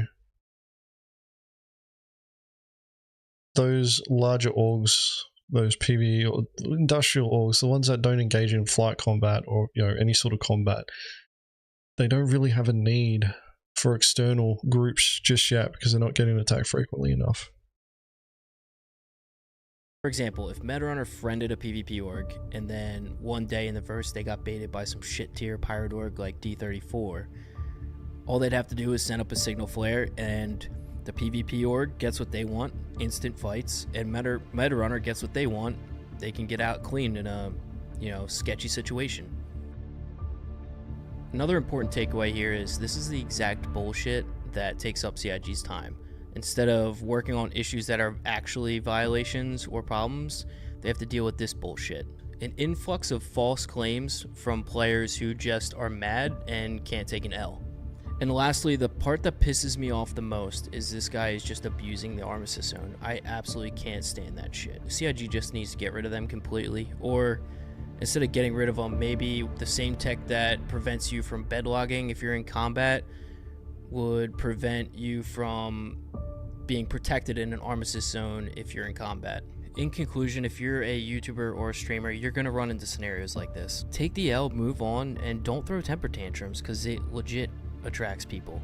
And people want to see that same reaction out of you again. Also, maybe friend some PvP orgs, or have your pilots train with some PvP orgs. Alright, enough of this guy. I can't stand talking about him anymore. Anyway, I'm Rivergrit, thanks for watching, and if this guy sees me in the verse, then GG's in advance.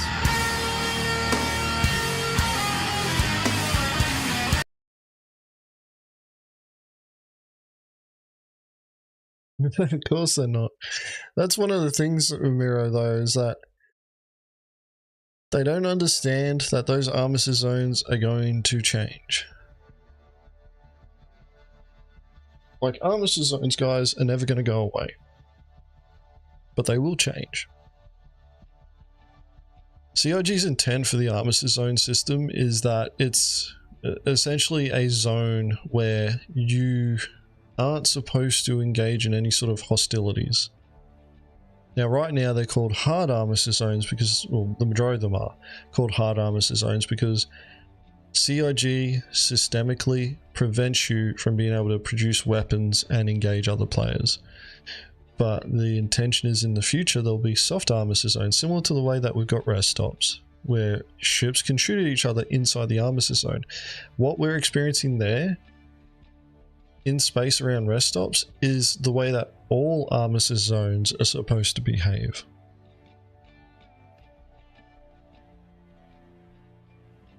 Oh, I know you know, Amiro, but this is for everybody as well. Oh wait, you're responding to it's not fair.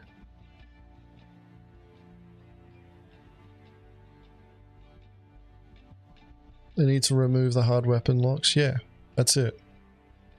But they also need to introduce security measures. Now, they showed, I think it was now nearly, was it last year? When the fuck did the 400i come out? So when they first showed off like Pyro and they did that mission. And they had the missile turret there. Like, those turrets, like ground turrets, need to be added to the outposts. And if anybody starts shooting at somebody and they come up as hostile, those turrets should be engaging them. If anybody has a crime stat and they approach an outpost, the turrets should start engaging them. Like, the systems exist, but for whatever reason CIG hasn't prioritized them. And I believe the reason why they haven't prioritized them is because all the outposts are going to change from the open air bloody outposts that we have now to the bloody, you know, big building with the landing pads in them.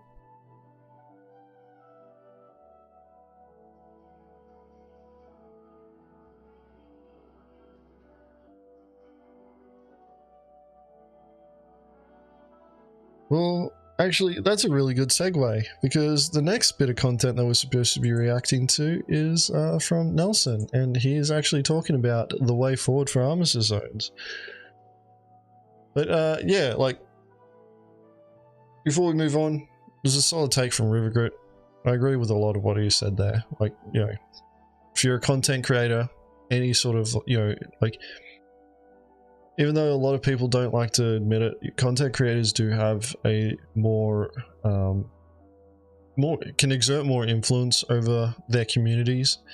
So with what, you know, HCS Vertigo was doing, you know, saying, I'm going to report this guy, you know, he's exerting influence over his community, and there'll be people who are watching his stream that'll be like, yeah, I'm going to report too, because I believe what this guy says, I associate, you know, my beliefs with them. So if they're going to do it, I will do it too. And that's the thing, is that, you know, it's irresponsible and it's childish, really, to, you know, essentially have this mentality, you know, main character syndrome is what a lot of people call it, but, you know, rules for thee but not for me. You know, play fucking dumb games, win dumb prizes. It's just it. You know, but you want to exploit an hard armistice zone, and then you die, and then you complain because it didn't go the way that you want? Eat a bag of dicks.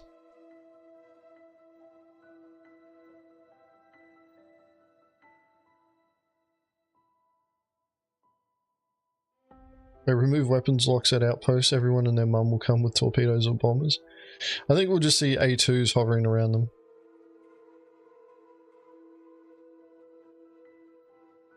That said though, Hobo. Hi, by the way. You know, it's one of those things where CIG's just gonna have to deal with it. You know, if somebody shows up in a bomber, the turret should be tracking them. You know, missiles should be locking on them. What are you doing here in a bomber? You know, one of the things that I've always been curious, you know, like why are we approaching the outposts without contacting them? Like, why don't the outposts have their own little ATC there? Because we're coming in with a huge ass spaceship, anything could happen. It's one of those situations where it's like, shouldn't we have a, shouldn't we be contacting someone there to get clearance that we're actually allowed in?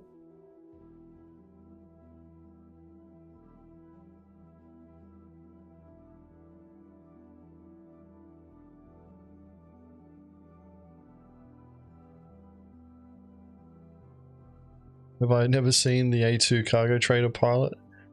Yeah, they deal in dropping bombs and bloody harvesting salt.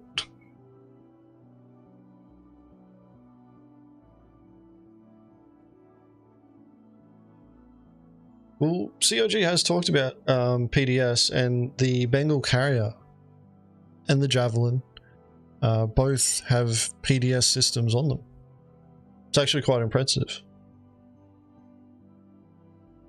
when you see it in effect, because they use ballistics. But yeah, like, it's planned for but not implemented. But yeah, I hope. Well, we're probably going to see, you know, with the new outpost that they'll be bringing into the Star Citizen, what's it called? An ATC for the outposts happen, because you're going to have to request landing to be able to get access to the hangars.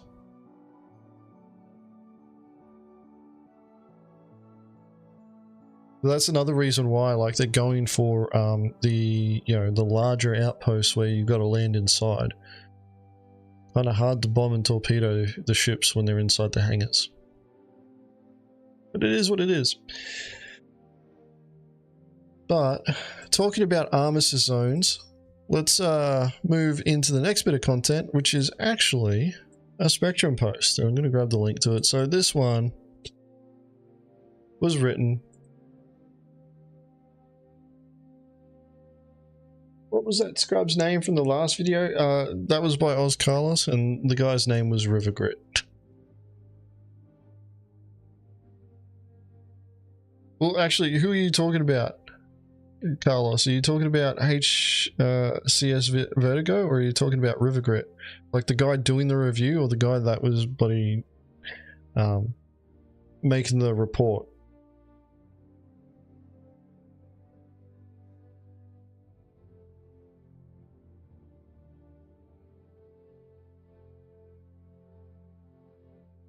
Here we are. That's probably a it's probably a distinction that we need to make there, Carlos. The Care Bear wannabe. Okay, that's HCS Vertigo. The guy who was pretty much given the as Amiro puts it, the based input on what was happening is River Grit. Alright, but we're moving on to the Spectrum post by Nona Nelson. He's a member of the auxiliaries. He's an officer in the auxiliaries, actually. Does a lot of piracy with us. Anyway, this is his Spectrum post. The way forward, armistice zones. I want everyone to know that I'm writing this from the perspective of a pirate, a real one. You're a real pirate? Oh my god. What waters do you operate in? Somalia or the Philippines? And how have they not caught you yet?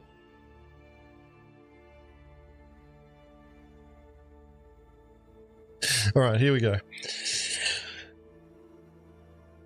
You've been friends with a pirate? Tumblr, you've been friends with a lot of pirates. Germany, my focus is moved. Oh god. Do you download cars? Would you download a car? You wouldn't download a spaceship? But you'd pay hundreds of dollars for JPEGs. We're all guilty of that. Alright, let's read this out. Over the past few weeks, we've seen an increase in people, not just targets, even traders, bounty hunter, and bounty staying AFK in armistice zones, pad ramming and bug abuse, mainly being invisible.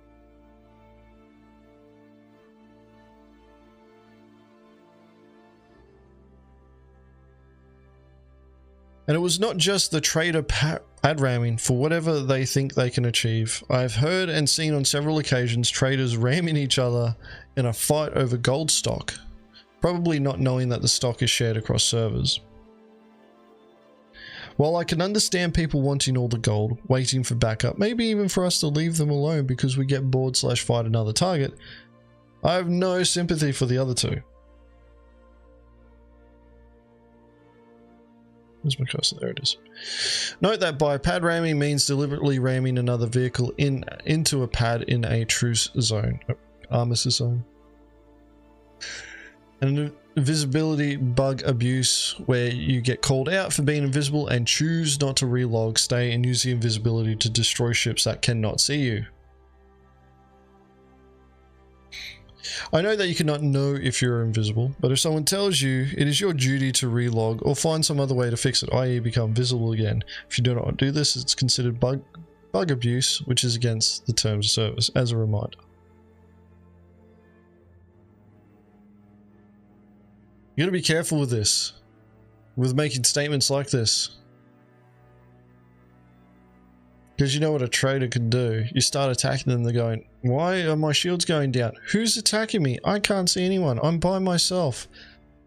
And then next minute, there's Nelson landing to bedlog because he doesn't want to be abusing a bug. Meanwhile, that hauler could see everybody and was just using this knowledge to gain an unfair advantage.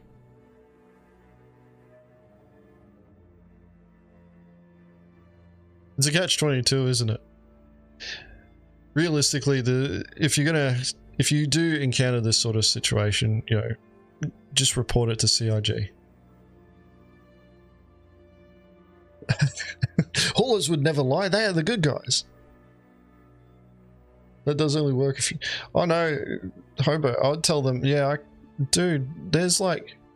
I can't see anyone, but my shields are going down really fast. What's going on?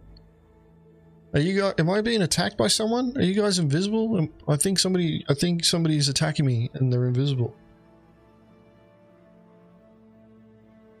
And because they follow this honor code, they'd all land and bedlog and try and rejoin the server, and I've gone.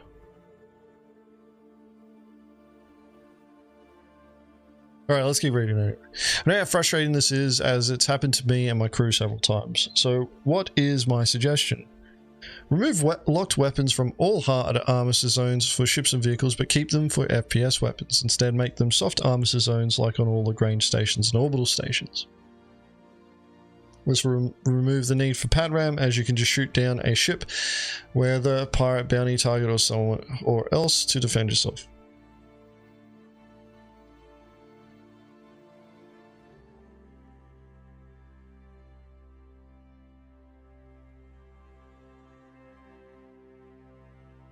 Nelson, I've been attacked by invisible players and I was watching my shields go down and my hull flashing. It may have changed since then, may not.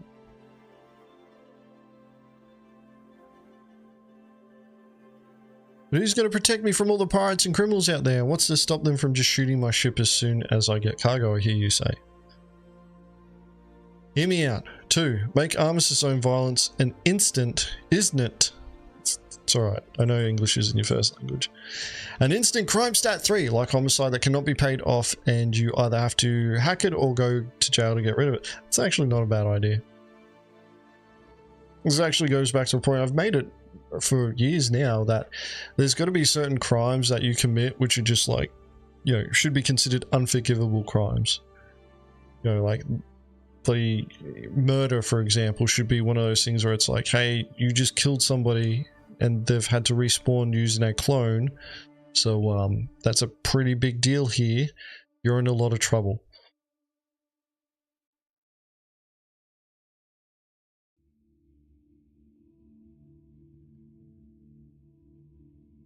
Secondly, locking someone with missiles should not make you hostile. Only the act of firing a missile or shooting someone over the threshold. Same would go for ramming. If whatever damage you exert on someone goes over the threshold, you commit Armis's own violations. Locking missiles. Why else would you be locking missiles on someone? Like, that particular point there I don't agree with. Because by the time that they fire, it's too late. They've already committed an act of aggression. Locking someone with missiles is demonstrating hostile intent. And you need to remember that CIG needs to make Star Citizen in a way that the law system can work automatically without input from game masters or from customer support or whatever. And one of the things that they need the system to be able to do is put in checks and balances for intent. So locking missiles demonstrates intent of hostility. Nolat locks missiles to let people know that he loves people. You're going to have to make a Spectrum post on that, Nolat. Talking about how you use locking missiles to gain the attention of those who you love.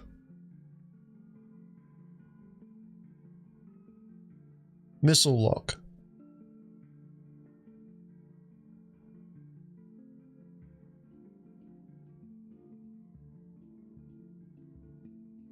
And that's the thing, is that the reason why they do this is so that first strike capabilities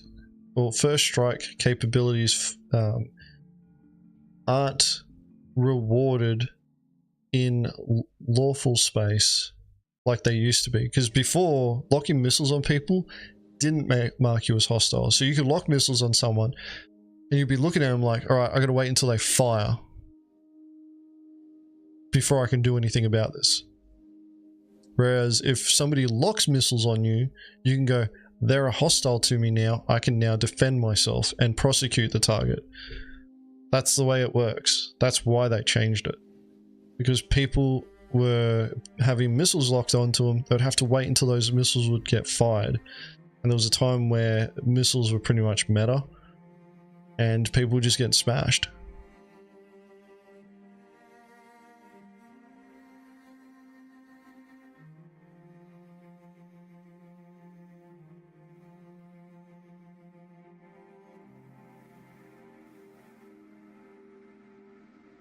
You want me to write your note, Blake? I can write a note for your boss, excusing you from work.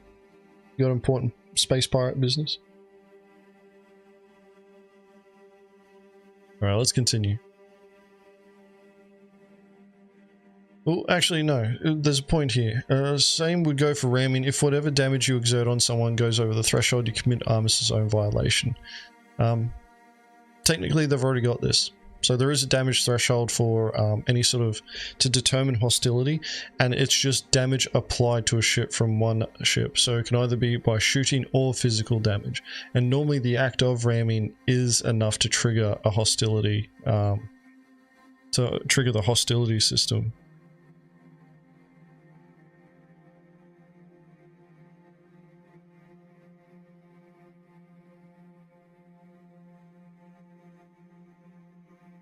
But what if they turn off the comlink? Then I can't report them, I hear you say. For this, I would suggest that each Armistice zone gets its own comlink, like Port Tressler, Port Olisar, Virginia Point, Everest Harbour, and the Lagrange stations, with a radius of, say, let's say 5 kilometers. This would give a target enough space to report crimes like Armistice zone violence and unlawful interdiction, but give others enough space to pirate/shoot people if the planet's moon/comlink is turned off. I'm not opposed to it that much. I'd need to think about that one a bit more. I'd say this would need to be contextual, because right now we're in Stanton, so I'd say like in a system like Stanton, yeah, I agree with that. In a system like Pyre, I'd be like, probably not.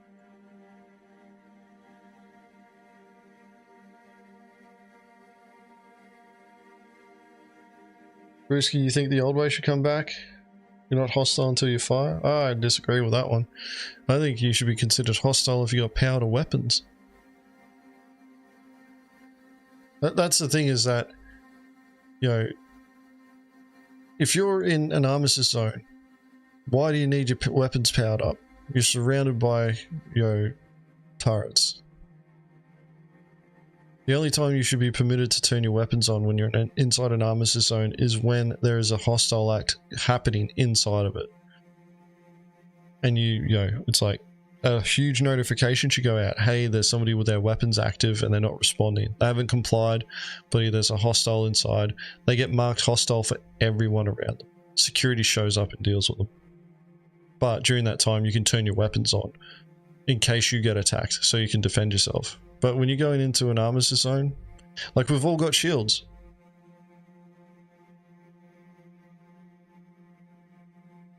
We've all got shields, so you can take a couple of hits. It's not like you're going to evaporate.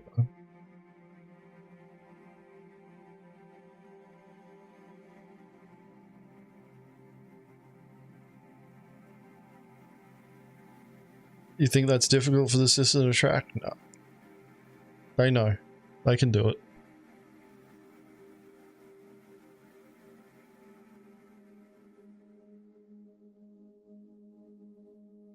They can 100% do it. Angry Sock, thank you very much for the subscription. I only just noticed that. There's probably half a dozen of you that may have subscribed to the channel and I just haven't seen it. It's because I don't have the notification sounds playing in my headset. Because it feeds back into OBS for whatever reason. Yeah, like I was saying, turning ship weapons on inside an armistice zone, or any sort of vehicle weapons on, should be considered like, you know, the station should be contacting you and saying, you're in a safe harbor, you don't need those on, turn them off.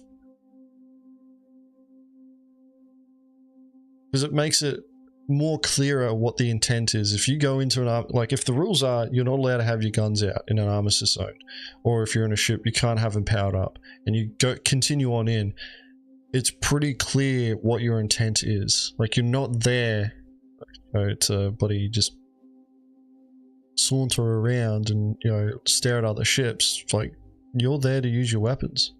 So turning them off is like holstering them.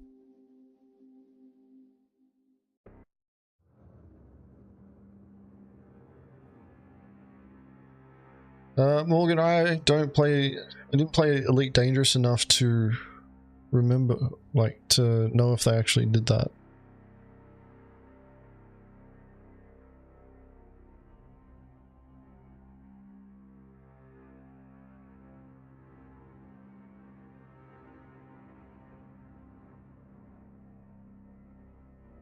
Armistice zone should have a cooldown. If you leave and get shot at, you should not get to go back right in. Well, the point of armistice zones is that it's supposed to be an area where hostilities aren't supposed to happen. So if you go back in there, you're seeking refuge. So to a point, you should be protected to a certain degree, but at the same time, the way that hard armistice zones work now shouldn't be the way that it is. Like, this actually segues into the third point, and I'll start reading it out.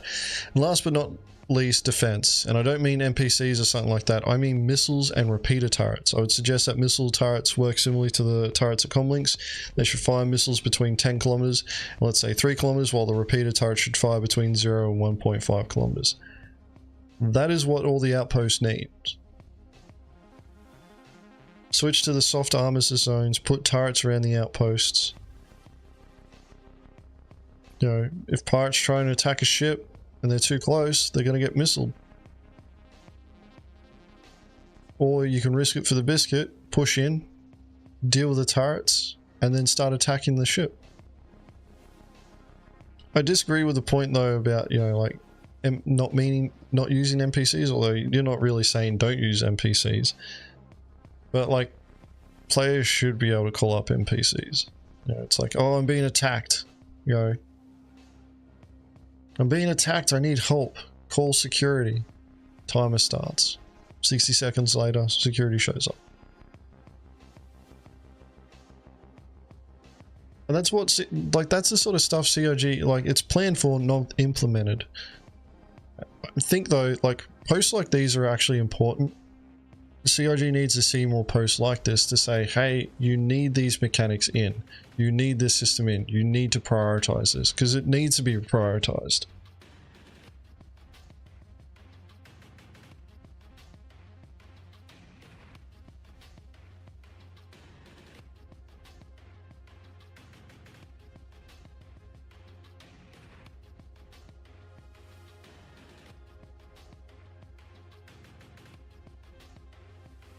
Obviously, Blake, though, we've had this system for years, and I don't think CIG is going to change it anytime soon. But if, you know, like, more posts get made like this suggesting these changes and, you know, like, it should be changed, and that CIG, you know, it's beneficial to the game to prioritize, you know, fixing this particular issue, I think, you know, we'd see better results for the game.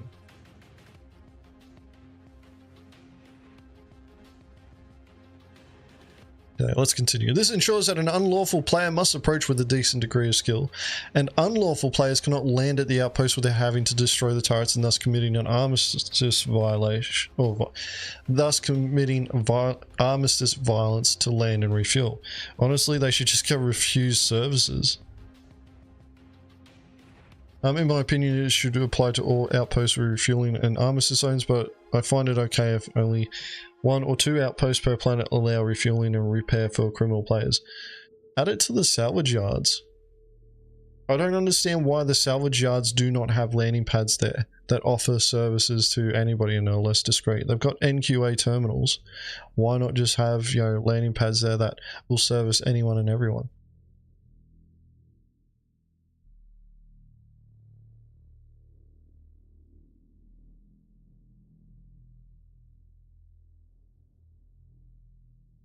This could have several effects. A, unlawful players will have to find other ways to refuel. They will either have to rely on refueling ships to get the fuel from dedicated refueling orgs, global chat, or their own organization. That global chat's just a recipe for disaster. But yeah. Or they will have to think about where to commit crimes and hold operations, thus lowering the amount of criminal players. This is actually this is actually an important point here, is not the lowering of the amount of criminal players, but implementing design decisions that channel player behavior in a way that areas end up naturally safer. We kind of have this already, in the sense of like Smo 18 and Shubin on Daymar, you know, having high-end commodities there, high-valued commodities, is attracting all the player base there. You know, all the pirates want to go there to pirate the, you know, traders. All the traders go in there because they want to make, you know, numbers go big. And everybody that wants to get a bit of PvP in can go there, you know, wait for pirates to attack, or just go attack traders and engage in piracy themselves. But what's happened is that other outposts aren't receiving that much attention from pirates, because you got this location here that's high risk, high reward for everyone that wants to go there. So you can go to other places to do trade if you want. And this is, you know, systemic design shaping player behaviors in a way that, you know, criminal players just aren't going to certain locations because it's not worth their time or effort. And now using, you know, like, and this is one of the things that I think that CIG needs to focus a little bit more on now, is like using resources, you know, fuel is a resource that we have to manage. Using resources to, you know, make decisions on how you play the game will help influence how, you know, where you encounter criminal players.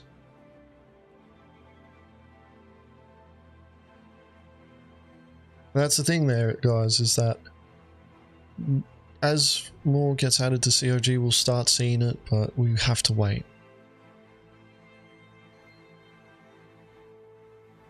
Players need to be slowly weaned off Armis's titty reliance. 100%. 100%. It's going to take time. We will see a spike in refueling gameplay for reasons mentioned in A. Maybe. The number of wannabe pirates will decrease as it's much harder to sustain themselves and they don't have big organizations to back them up. I don't know how CIG will feel about this one.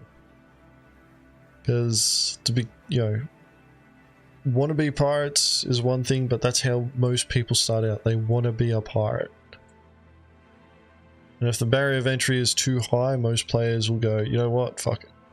And that's a problem for a lot of pirate orgs because you need players to get their first steps into piracy, and to expect people to always have to join an org to learn how to do piracy is unreasonable in my mind.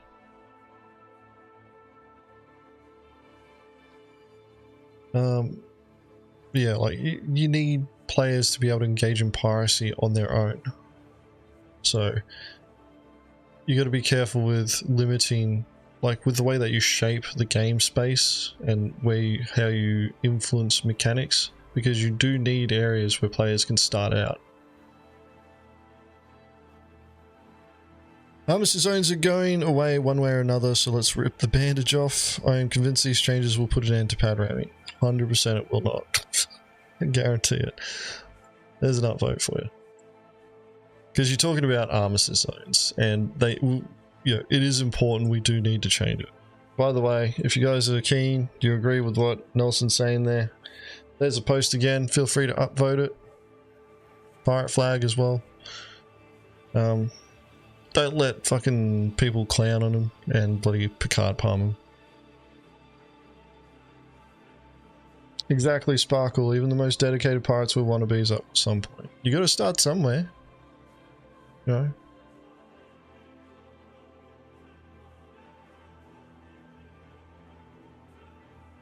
Yeah, like talking about armistice zones and pushing CIG to improve how armistice zones function is important, and we need to keep bringing this up.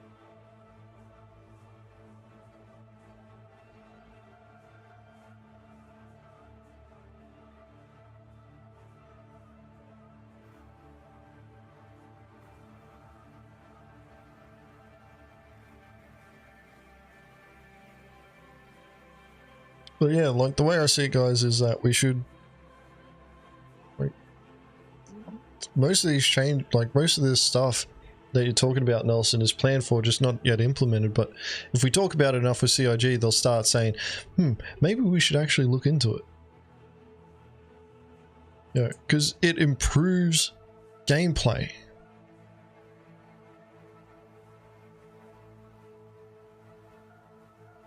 It increases gameplay opportunities.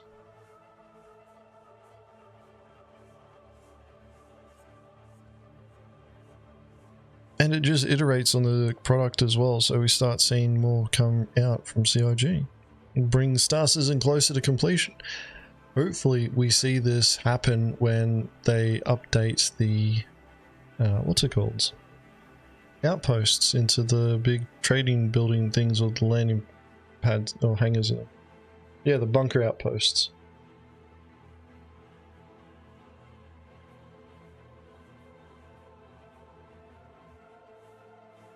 Thinking about getting a Starfarer for a no questions asked mobile fuel depot. Even Neil, if you do that, mate, make sure you join an organization and that you're operating with an organization when you're doing that. Because I'll tell you right now,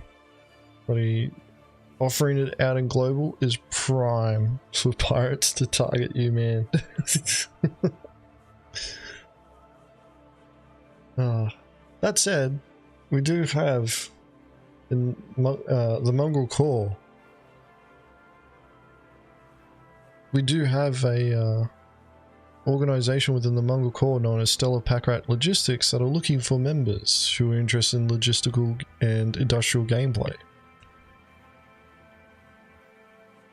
Now, if you're interested, send you a link to our Guilded server. I'll just post it in chat. I should be posted in chat all the time. It's also in the description. And this is for anybody watching the stream. If you're interested in logistical gameplay where you've got a higher purpose than numbers being made big in bloody your wallet, and you want to engage in more emergent gameplay and become part of something that works within a bigger machine, so to say, then head on over to the Mongrel Squad public guilded server, where our sister orgs live. The Mongrel Auxiliaries, which is our reserve combatant force that engages in a shit ton of piracy operations. We've got Stellar Packrat Logistics, which is our lawful logistical services organization. And then the Murax Cartel, which is our illegal logistics organization that also runs our merit banks. You send Void Dude to the pack rats for training on loading boxes. You could send him to the auxiliaries as well for training on loading boxes. We all load boxes in the Mongrel Corps. Nobody's above loading boxes. Even I load boxes. There's plenty of streams of me loading boxes now.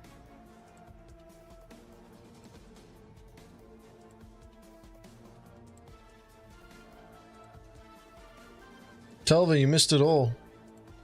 You missed everything.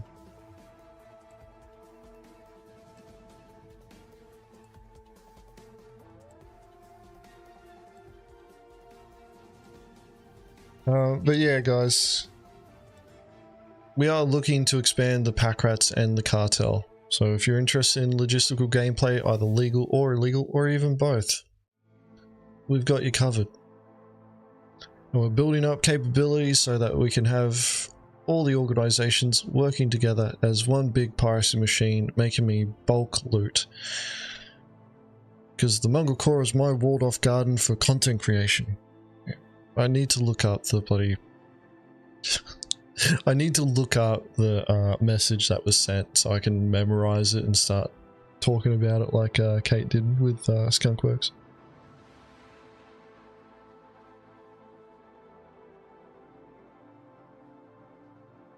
Even yeah, that's how I move boxes. I make the Care Bears do it.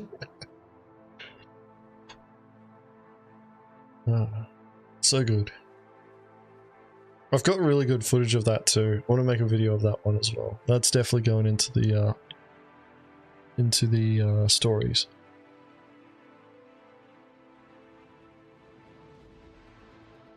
Sparkle Burst. I don't.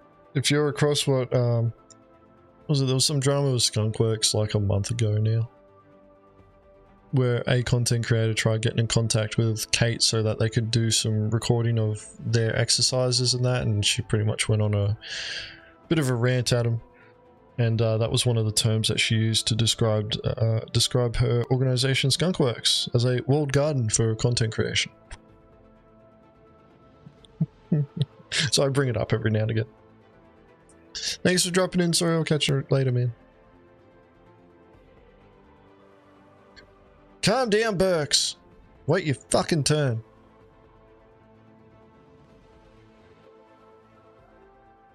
You may have heard, guys, that I was about to move on to the next bit of content. Now, obviously, I did not fucking pause the video when I tabbed into it before. I didn't do my stream prep properly. Anyway, the next bit of content that we're going to be reacting to is a video. You guys might know him. His name is Captain Burks. Engages in a bit of everything in piracy. And in this video, he what was it? The title is Void Piracy Team Up with Avenger 1, Star Citizen Piracy Gameplay. I'm interested to see how this goes. There was a lot of commentary on this one that a lot of others had. So I'm interested to see how this one goes. I've not watched it yet. But yeah, from my understanding, Burks, like a lot of content creators are on the piracy bandwagon right now because they can do it. Thing is though, is that Burks has done piracy in the past, before we had fucking physicalized boxes, you know, using extortion gameplay to try and pirate people. So I have a lot more respect for him when it comes to the piracy gameplay. So I'm interested to see how this goes. I know Burks has been enjoying piracy gameplay. I know he's been enjoying the other side of piracy, you know, the counter piracy gameplay too, to a certain degree. But yeah, it's really cool to see, you know, him being able to come back to this. I'm interested to see how this goes though. So let's watch VoIP Piracy team up with Avenger 1. Just for future reference as well, whenever VoIP is an acronym, so if you're talking about VoIP, it should be in capital letters. Just a nitpicky thing. Alright, here we go. The reason I love Star Citizen is because just when you think you know what's gonna happen, you get the craziest, most wild outcome. Last week I was bounty hunting around Microtech and I stopped at an outpost for fuel. I saw a trader who looked like he was gonna buy gold. And if you don't know, SMO-18 on Microtech is the pirate hotspot. I had a feeling this guy was about to get hit and I was looking for action. That's when this happened. I'm trying to decide if I should stay and wait for this M2. Who's landing right now? Oh. No way, bro! That is so funny. It's Avenger. So you looking to catch this? You looking to catch this M2? Yeah, bro. What's up, dude? Okay, so wait, Burks? What the fuck is this shit? I guess I'm pausing at the wrong point, but the thing that I wanted to say was like he's fucking targeted. He's targeted the bloody target while they're in the pilot's chair. What fucking amateur shit is this? You know better, Burks. Alright, let's go back to the bad acting. Wait, you didn't know it was me? No. Yeah, let's get this guy. What? Yeah, this is my alt account. Oh my goodness! Yeah, I didn't expect that. Okay. One thing I do want to point out though is that Burks is on his alt. He's not on his main account. So that says I can't see what it all says there. Whether or not it's scripted, like you know, you guys are sitting there saying scripted. I'm gonna give him the benefit of the doubt for now. I haven't watched the full video yet though. But Burks isn't on his main account here, and unless, you know, Avenger 1 is paying attention to fucking all the accounts that Burks runs, which I'm pretty sure he isn't, this encounter is a bit more genuine. Okay, I'm gonna scan him. See He's not out of the pilot seat yet. He's not out of the pilot seat yet. Yeah, he can see you though. That's the problem. So Okay. I might as well just come close and scan him. Okay. Yeah. I'll Sounds fly good. casual. Scanning him now. So my scan's telling me that there's nothing on him. He just landed. I got. Oh, well, that'll do it. Are you rocking a CS right now? Oh, dude, I think my comms aren't working anymore for you. I don't know why. Wow, the CS5? cosmos. Okay. He's asking if I want to join him? Yeah. Let's do it. I mean, we're losing the M2, but yeah, sounds good. I came looking for a fight and ended up leaving with a team. The M2 at the outpost ended up leaving with nothing, but soon we were tipped off for a target on Daymar, and this is where things get interesting.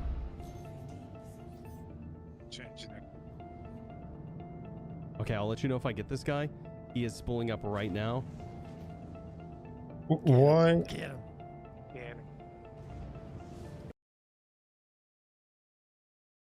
Target hasn't jumped yet. They're at 4,500 kilometers. Burks is obviously in the green zone of the outpost, so they're trying to do a dampen. He hasn't got the target actually targeted there. He's targeted a vulture that's on the ground. Father Cosmos? Ah, yes, that's the ult. So yeah. Burks is struggling to get the QED on because he's still within the green zone. Got him. And now it's on. That said though, this is fucking amateur hour. Once again, Burks, why are you approaching from behind? From below on the target?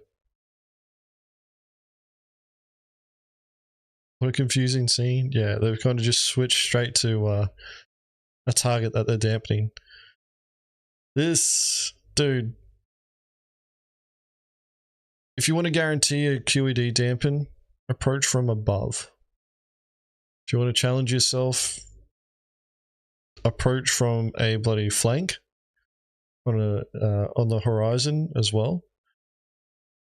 If you want to, you know, increase the risk of losing the target, try and approach it from behind like this. Like this, Burke's lucked out here, really, because the quantum travel ceiling on Daymar is like, I think it's like 2,000 meters again. It used to be like 3,500. So that target should have jumped. So they're probably fucking around. So you lucked out there.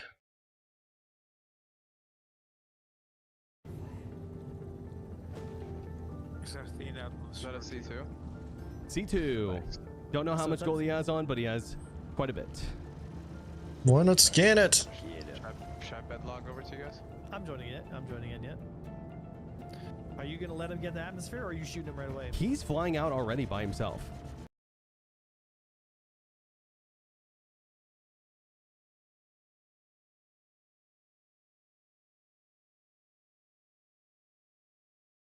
So they're doing the server hopping or server scouting. So server scouting is where you use, everybody breaks off into their own servers, they find a target, everybody bedlogs and joins on the target server.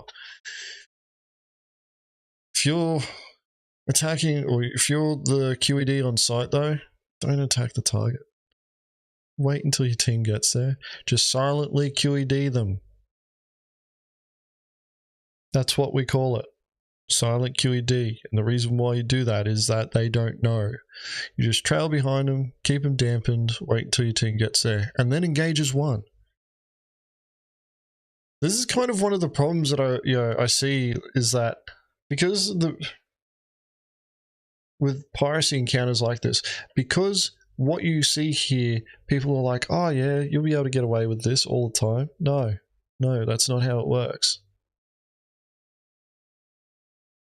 Most of the time, players will turn around and try and go back to the armistice zone. They don't fucking fly off. Especially if they notice that you're on your own.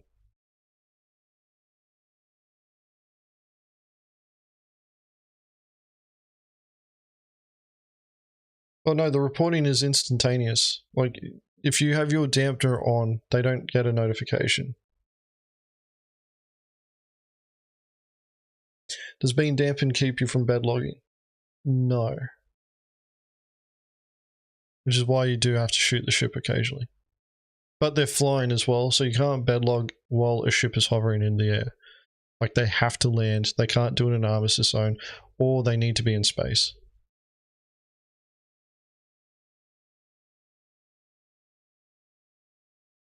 The point is, Nelson, is that it automatically applies QED. Correction, the charge for interdiction. It only shows up if they're in the same party as you.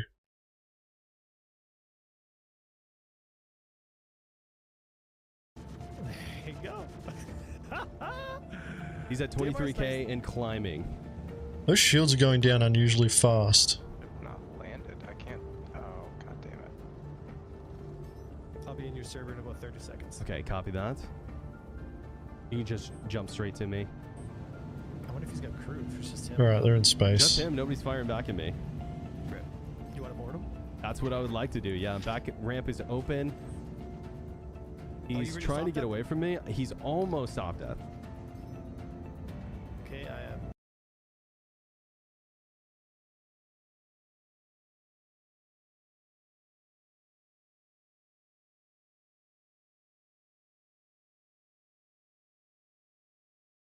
Tumblr, it was A1 that called Burks.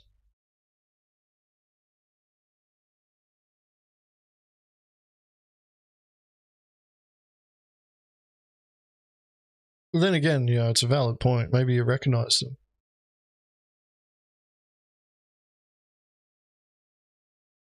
But still, guys, come on.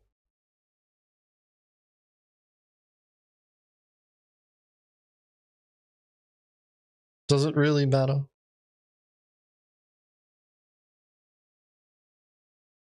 Like, out of all the points, you know, to criticize in the video, that's like one of those things where it's like, cool, two guys met up in a game. Like, I'm more interested in critiquing Burks' bloody piracy here.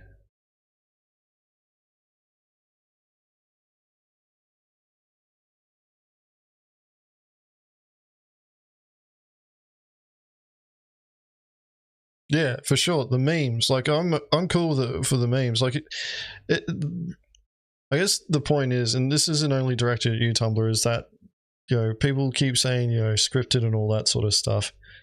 It's not a good look. It's not a good look. Like, does it matter? Like, you know, that they scripted the encounter. It's like, all right, cool, but they ended up going off and doing piracy together. In this, it just looks like Burke's about to do a solo fucking boarding action, because if you look back a few seconds ago, like, Avenger 1's 770 kilometers away, so essentially Burks is about to pirate this guy on his own. Just pin Tumblr? Yeah, it's all Tumblr's fault. Oh, mate. Alright, let's keep this going. He's got full power to shields. He really wants out. He doesn't have full power to shields. He's almost off death. Very close. Nice. How the hell did you get the rear shield down if you had full power to shield so quickly? Pull over. Got him. Nice. Soft death. I'm gonna let you handle Targets out of the chair. Okay. I lost my gear right before I met up with you because of a bug, but I've got a sniper. I'm ready. Okay. So that's all gold? It should all be gold, yeah. How do you know? 74. I got a coated pistol with his name on it. Okay. I've got a sniper. I'm ready. Let's do this. Okay, never mind. I lost the sniper. My gear's just disappearing from me today. Professional pirate. It's okay. Yeah, I lost all the weapons on my cutty. Alright, just keep an eye out. Scan it, make sure he's on board. He's still on board, yeah. Okay. If you want, I can play bait for you. It's up to you. If you can get eyes in the front of the ship, maybe Fucking... find out. Oh, there he is. I see him. I see him. Ooh, he's shooting at me. Little bugger. Oh my god. Hey, Rent, hold on. What the fuck? What the fuck is this? Oh, this annoys me so much. This makes me want to get pirated by these guys. Just so I can teach them a lesson. What's that? You just bricked my ship. Now you're going to try and board me? I'm going to avoid you. I'm going to take your own ship and then start attacking you guys with that. What the fuck?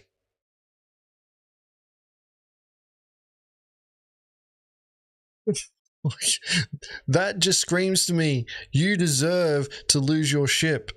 Close your fucking ramps. Close your fucking ramps. Amateur hour. Fuck. This is how you know that the fucking tourists. Give me a second, we'll get you in the party. Oh, cool. My fucking game crashed. Hit him pretty good. Okay. Got him. Nice, good stuff. Coated pistol for the win, baby. Alright, put all this stuff in the vehicle and then put it on me. Yeah, you mind if I grab a weapon off of him? Yeah. So I have one for the next one? Yeah, this guy's got an AO3 sniper rifle with a couple mags. Okay. So I will... Oh shit, can I... No, it's fine. One of two ways. We could go put in the physicalized inventory upstairs, or you could just start dropping it. Yeah. I'm just putting his armor on here, but his AO3, I can just grab it off my... Here, I'll just put it on me and then... Why can't I put this backpack on? Oh, Multi-tool? There we go. Check. GG, I guess. So I'll Lol, have fun with my gear. You know what I mean? No salts in chat? What the fuck is this? Yeah, okay. I could just go get some gear after we clear this. You want to know how I know this is scripted? No salt from the fucking target. GG, I guess. Have fun with my gear. Real haulers don't say that shit. If that was a real hauler, they would have fucking ulted forward. As well. I typically have gear on me. I just, like I said, I lost to a bug earlier.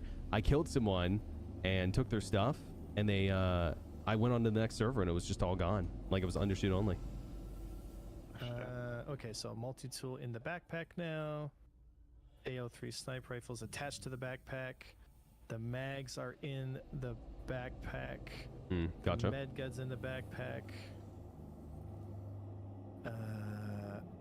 Yeah, and there's some. I can drop this armor.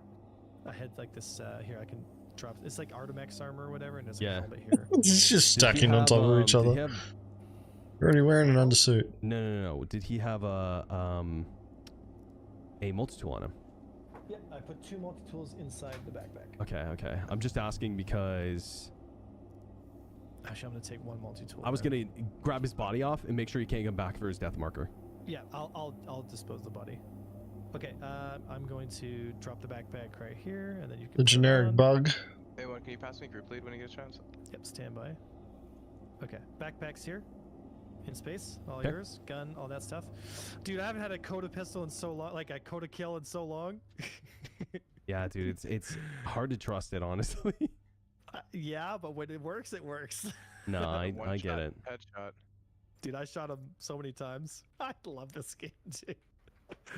Wait, who else is in this server? I don't care who you are, guys. If you don't think this is great content, get out of here. Okay. All right. Oh shit, the body. Can you tractor beam it on board my ship? Yep. Making my way over. All right, so here's what I'm thinking is, unless you have a cargo guy ready, Taylor's very trustworthy. We could put it on his ship. Yeah, Okay. Give it to him. Who cares? Yeah. All right. Group lead. It's not about the money. It's about sending a message. Yeah. Keep flipping. Almost there. And stop. Gotcha. He's on. Ta-da! Body disposal incoming. Taylor, you wanna grab? You'll never see it coming. I think what we probably need the most help with, Vapor, is just finding targets. There we go. Honestly. All right, another good catch, boys. Go butt to butt here, Taylor. Oh my god. Just got him.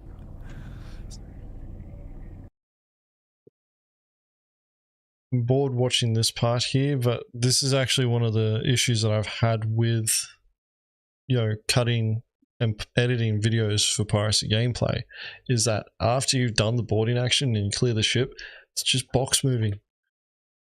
That's it. Unless something shows up to attack you, it's just box moving. No, they joined on Discord. So it started in VoIP and then they got together in Discord.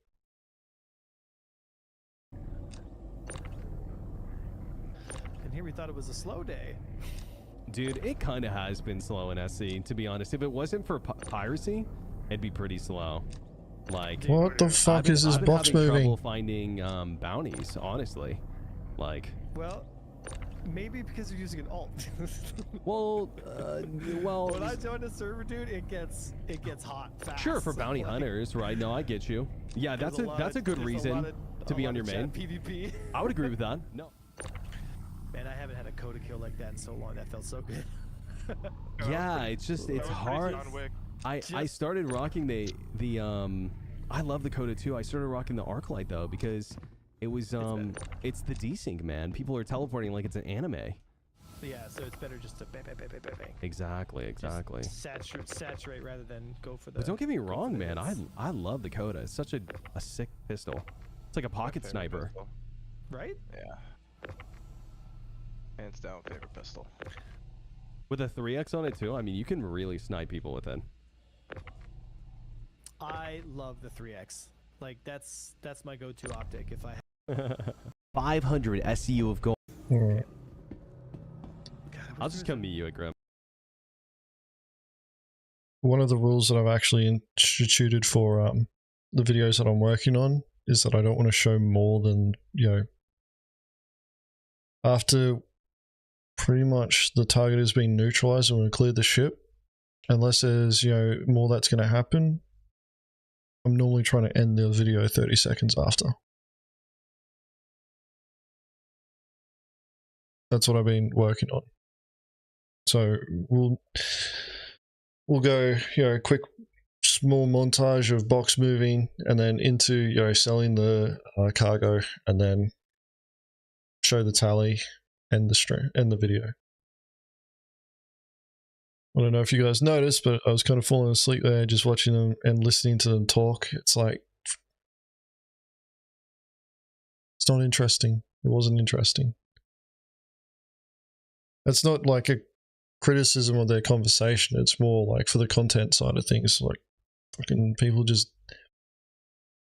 really aren't that interested in that level of the conversation. So if you're cutting a video up like this, fucking just cut that shit out. You don't need to showcase all the box moving. Don't need to showcase the conversation. Don't need to show you getting in the pilot's chair of the ship. Yeah, if you're already done, then fuck it. Whatever. Yeah, we're done. We're done. Next, we headed to Microtech, where we spotted a trader with over 500 SCU of gold, which, if you don't know, is millions of AUEC. If we pulled this off, it would be the biggest score I've ever had, and it wouldn't even be close. But things did not go as planned. Hold up, don't pull in yet. Don't go in Right, yet. right. Remember, we need to engage at like 8K. Got me.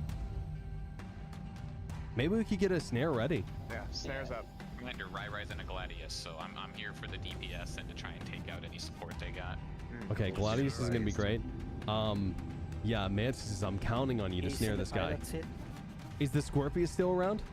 Yes. Alright, C2's in the air. C2's in the air. Okay. Let's take him off. Heading down. Straight up. Okay, I'm diving. I'm at the jump point. He's not high enough. Wait! Guys, he just jumped to New Babbage without getting to 10K. How? What? Do we have a Mantis? Yeah, we do. Okay.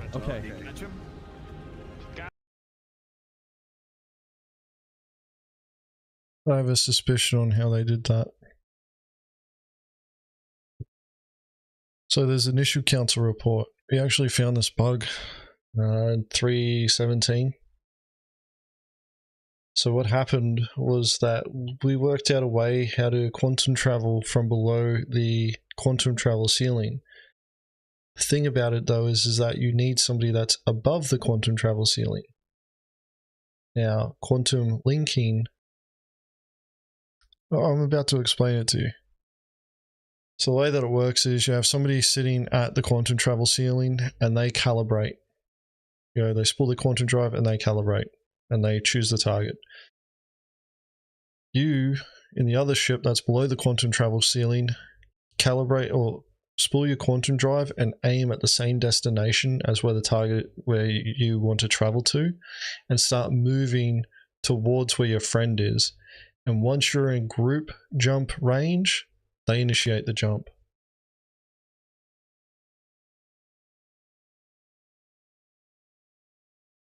It's actually a method that you can use to jump out of an armistice zone. That's how effective it is. We made an issue council report for it, and it got bumped up, but it obviously hasn't been addressed. That's one way that it can be done. Whether or not that's what those people did is up to, is up to debate. It's an exploit, yes. It's an exploit of the systemic design, because group jumping is a thing, and the way that the quantum travel ceiling works is you need to, once you hit the quantum travel ceiling, you have to calibrate and wait for this drive to finish spooling. But group jumping only needs one person to calibrate. Everybody doesn't need to calibrate in order to do a group jump. You just need to be in range of the person who has calibrated. When they initiate the jump, everybody that's in range gets pulled. Well, you should also be facing towards the same direction as well. That's obviously something that most people don't pick up on. Because you could be facing a different direction and your group can jump. Sometimes, though, it will pull you. But yeah, it's an exploit.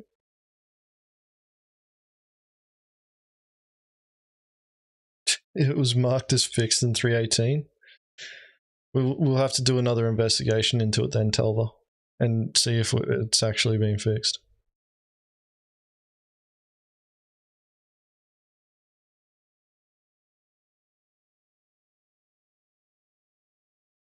Yeah, like that's what I think. Like, as I said, like there is a way of doing it. Whether or not it's still in is another thing. As Teller said, it was marked as fixed in 3.18. Probably not. May have been broken for 3.19, but yeah, we'll have to wait and see.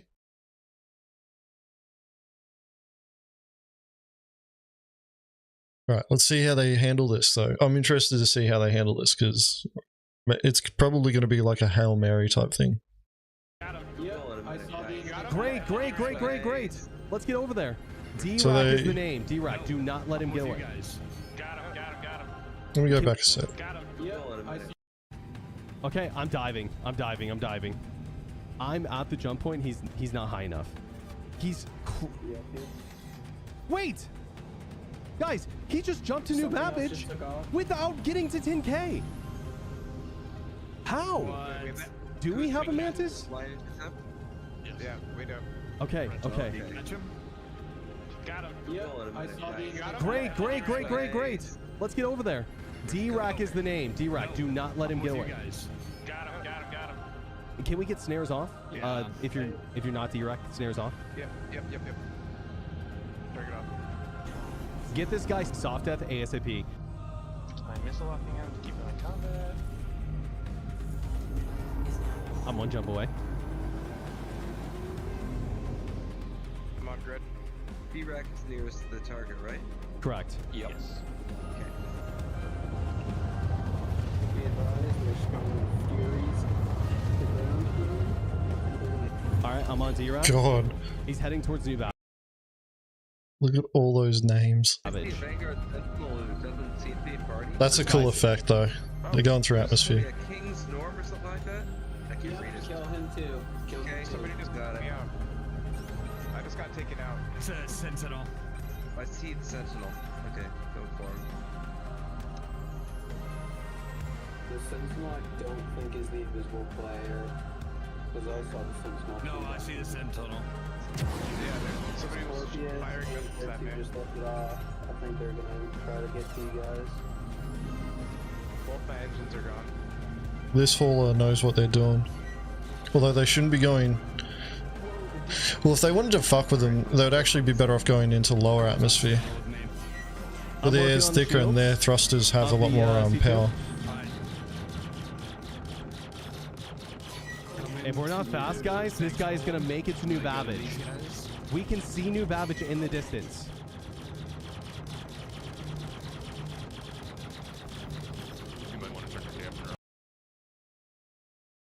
The fuck is everyone else?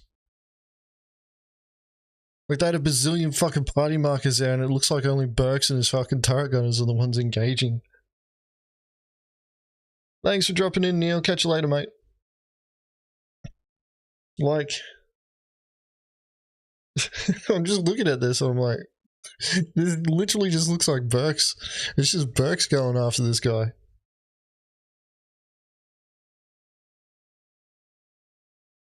No, so Stoney, they weren't chasing a cat. There was a caterpillar on the ground there. And that's what Burks had targeted, but because of all the party markers down there and all the ships that were trying to, you know, get in on this target, you couldn't see that it was a C2.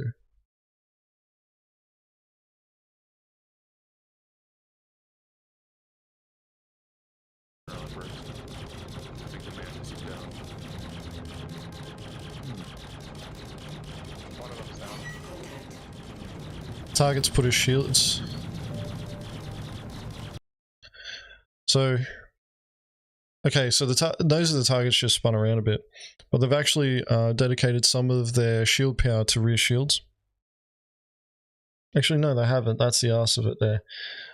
They haven't put all their shields there, though. And it looks like there's a bit of desync happening, too. Like, Burks is well within range of his weapons having effective fire on those shields, but you're not seeing any sort of splashes on them. So I think they're experiencing a bit of desync here, which is a problem, and which is why you always need more than just one ship shooting at the target.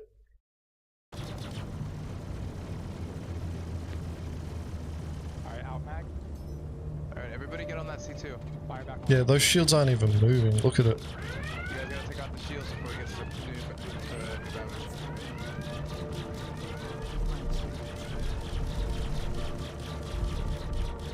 Jump on Berks. Yeah, I need everyone on me. I need it. Uh-oh. Come on. Yeah, if we can't get everyone on this guy soon, he's gonna make it, guys. I think he had his buddy jump in. Yeah, Andrew. All wings can. So this is another problem that you're going to have when going after these larger ships in the thicker atmosphere of Microtech, is that they have thrusters that can push harder in this thicker atmosphere than the smaller ships. So people keep talking about acceleration, like, you know, it's an important factor, and it is to a certain degree, but atmospheric drag also influences how your ship will perform, and your thrusters need to have enough power to punch through that atmosphere. So in this particular case here, like Burks, you know, Burks is a pretty good flight combat pilot, so he's able to keep up with the target, but everybody else that's lagging behind are going to struggle to catch up, which is why sometimes it's actually a good idea to have a faster ship with you that can punch through the atmosphere so that they can get ahead of the target and essentially create a quantum travel point for the rest of your team to be able to leap forward. And if you time it right, what they can do is they can leap forward to a point where they're actually close to the target. A Mantis is still going to struggle punching through the atmosphere. Like, that's the thing, is like, if this, you know, Herc really wanted to make these guys' lives a living hell, they could go down further, closer to the deck, and punch harder through the atmosphere than what all of the other ships could. And it's a, you know, it's a huge issue. You know, a lot of people don't understand this when it comes to the way that the larger ships fly, is that the weight of the ships is completely cancelled out. It's like, you know, in the sense that a Hercules weighs the same as a Cutlass in atmosphere, irrespective of the Hercules having 500, you know, SCU of gold or being empty. Yeah, Nelson, the speed is not the issue, it's the acceleration. So the target being able to punch through the atmosphere harder and faster than what the actual Mantis can. It's the amount of time that it takes for you to get up to that maximum speed, because you will be, you know, like, you'll be able to get up to your maximum speed, you'll be able to move faster than the target, you will eventually catch them. But the thing about that is that that target still will take, you know, still has that lead on you. And as you go further down in thicker atmosphere, being able to boost is one thing, but that target can push further and faster. It's one of those weird things, like, you got to use tricording, you've got to use your boost and push as hard as you can constantly to be able to keep up. And the lower in atmosphere, the bigger the advantage that ship has. But having a faster ship so that you can essentially do a quantum leap for your team and set up a quantum travel marker, but you got to do it right, because the way that quantum travel markers work for party members is that they will jump you within 10 kilometers of your position. So you need to get 10 kilometers ahead of the target, but you also need to position yourself so that your 10 kilometers where your party comes out at is close enough to where the target's position is. So you actually need to get further ahead of the target than 10 kilometers. Yeah, this is actually where the cut-to-all can be really helpful here. But once again, like, you know, if you're in a pursuit situation like this is here, like, it's a pretty crappy situation, especially as they go lower in atmosphere. Which is why if you're setting up snares, like, do not set them up fucking near the, you know, bloody, as, who was it? Somebody said in chat, like 140 kilometers away from New Babbage. Like, set them up, bloody, at the middle point so that they don't have anywhere to jump to. or, you know, they try and do some manual flying anywhere, like they just got to pick a point and hope that they get there because it's 1,000 kilometers away. Like it's a good little bit of pursuit, you know, but I'm pretty confident. Like, I haven't seen the shields in this target flash from Burks shooting at it, and I'm pretty confident Burks isn't missing. So what I think the target's done is prioritize power to shields, and they've put a little bit of extra focus or directed their shield power to the rear, but not so much that the other shields go down. Could also be desync between the MFD and what's actually happening in game. Like you are seeing it leap forward. We are 40 kilometers away from New Babbage. She's gonna make it. Missiles. Get those fucking missiles going, Burks. It's gonna be close. I'm gonna try to shoot the ramp open. That's a great idea. His shields are dropping. Missiles. All mates reprioritize power to shields, which is why the flanking shields just went down, because the target's EM hasn't dropped. Out if you got him. Missiles out if you got him.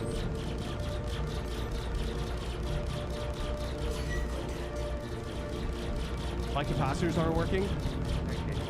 Switch to missiles, Burks. What are you doing, mate? What? Oh, that desync, man.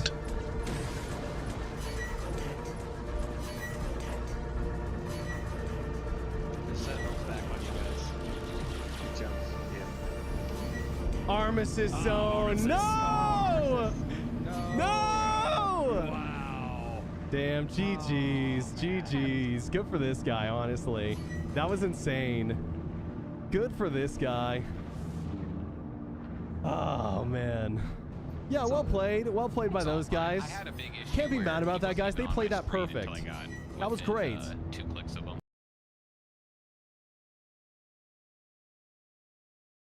They played that perfect. No, they didn't. Like, the Herc pilot did pretty well against a single fucking blue for the majority of that pursuit. I wouldn't say that they played it perfect. I'd say that your team did poorly. That was really cool still. Incoming, but I guess you guys are all in armistice at this point. We're all in armistice. Oh man, I wish we could have got the W, but that was still a really epic try, guys. Yeah, we let him go now that we're in armistice zone, guys. We don't we're not gonna ram him or anything like that. Good on that guy. Yeah, they played that really well. That's how traders should fly. It's a great story, like, for both sides. That's great gameplay. And that's that. You win some, you lose some. But one thing's for sure, this trader will never forget the time he fought up pirates with his friends while burning full speed through ammo to New Babbage, and just barely walking away with his cargo and his life. We may have lost, but sometimes the real win isn't the catch, it's the chase. And this is one of those moments you can say only in Star Citizen. Good gameplay by using exploits, 100%. Oh, mate. No, I'm gonna be flat out honest. Like, part of the reason why that target got away, like, yeah, the target used an exploit to get out of the to do the jump, but the team performance there was pretty bad. Like, snare almost at New Babbage, no. And then people struggling to catch up to the target's position. Like, I can understand why, but that's why you got to do training. That's why you got to train for this shit. It's one of the problems that I have with, you know, how Piracy is going on Microtech is, like, people are just sitting there going, oh yeah, Piracy's easy. You just show up, shoot the ship, and that's it. It's like, well, yeah, if your bloody target's an NPC, it's fucking easy. 9 times out of 10, they're not even there. Because they fucking decided to alt F4. But, you know, in that situation, I'd be angry at my team. I'd be like, what were you guys doing? What are you doing? We don't have enough people up here. This target's going to get away. That's why we do training in Mongrel Squad. So that we don't end up in that sort of situation.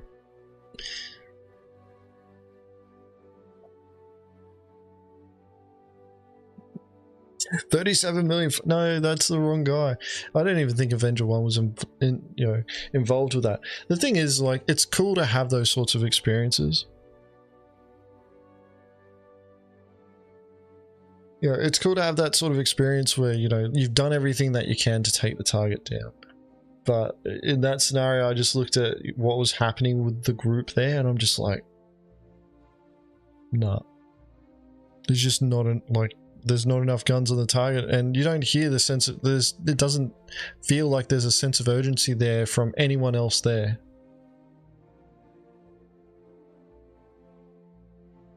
You know, I'm pretty sure at one point the Mantis was actually catching up on the bloody Herc, and then it kind of just disappears. It's like,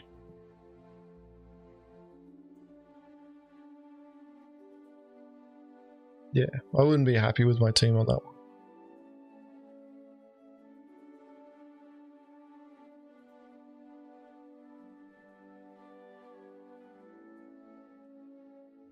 But, you know, it is what it is. And I do really think that there was some decent happening there. With, Burke sitting the target. Which you can't help stars and things. Alright, let's move on to the last video, guys. Last video for the night. Gonna drop the link in here after I fix it, because apparently YouTube decided to say that we're starting 9 seconds in, and I don't want it to. So the last video, bam, bam. You guys might recognize this dude.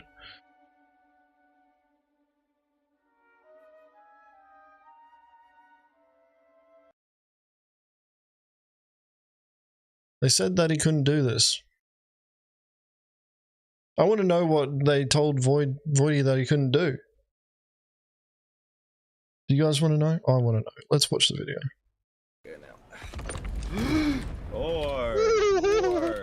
Fuck, I thought that was a bloody A2 bomb.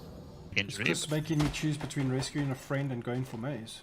When fake space internet critics and handsome viewers watch my content, they leave comments like, "Void dude, I love your videos, but it makes me so f***ing angry when you make the worst possible decision at every single opportunity presented to you. I guess that's what I subscribed for. I'll be honest bro, you're just not fit to be a pirate, closed parenthesis. I think if any of his missions are successful, I'm not going to watch them anymore. It's not so much about length as it is girth. You might be the worst pirate I've ever seen, but you have seen me. So come see some more of me as we go on yet another epic space jump town fake space money space adventure in space."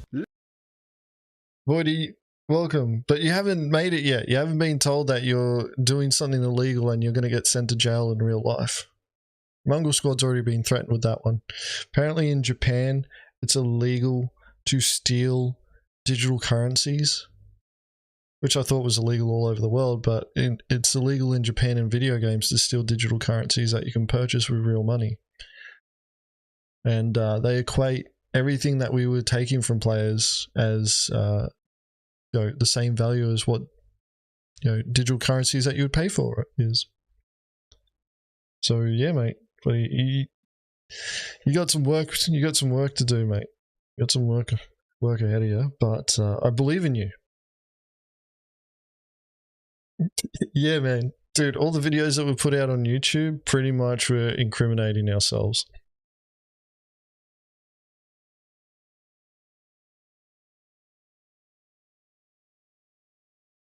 Gingy, hello.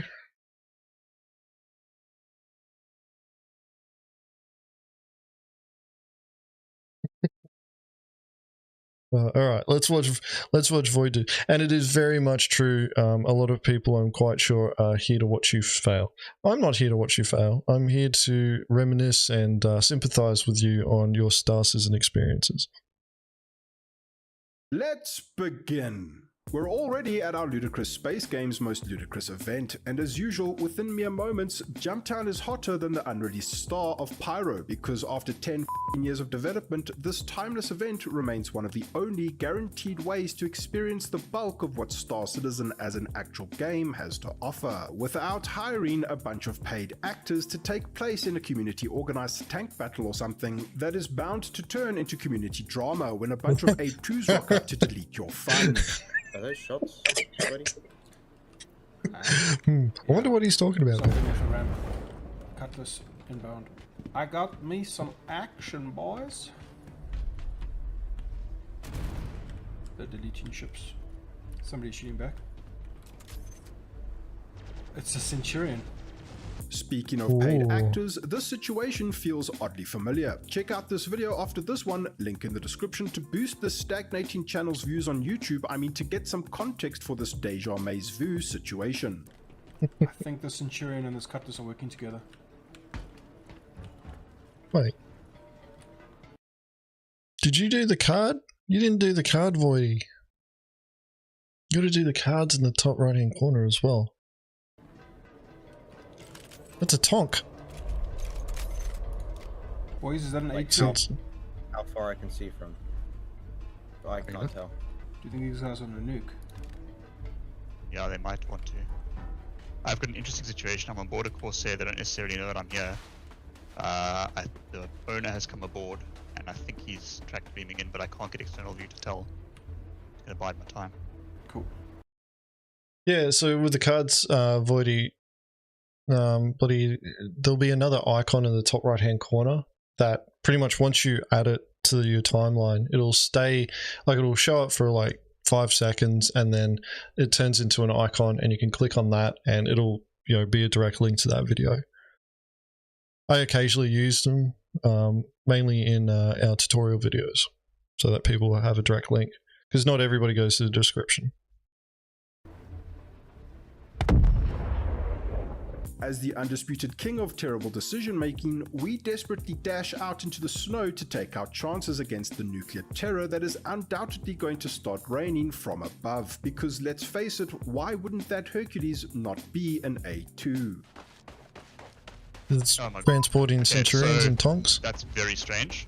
I shot him multiple times with the grenade launcher, and that's stupid. What happened? I was on board this guy's ship. I came up behind him, shot multiple grenade launchers. Nothing hurt him, and he stunned me and dropped me. Okay, Nov, join my server, bro. I'm telling you right now. How am I gonna get in there? Sideways, eject, arrow. No jokes. Oh, dude, I've got a railgun here. Do you think I can breach the rear of this thing with a railgun? They might notice. I don't know. Are they sitting in pilot seat? No idea. It's so hard to say what the right call is. Well, these guys have repositioned this thing, so I think they're actually here for me. Okay. Got a nice big open ramp to jump into here.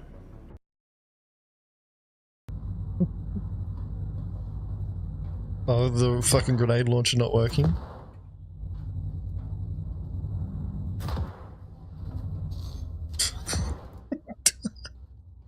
Oh my god. What? Man, that really sucks for Nerve, but like I said, we've got a nice big ramp to jump into, so long as this overprepared org isn't actually just delete the game after and has that. some manual freeloaders inside the facility moving my maze. I'm in your server, Woody. I think I'm gonna do it too. Woody, this is Avenger Squadron. Slice Trade, Daza, Calamity Black, Oh my dude. Major Havoc.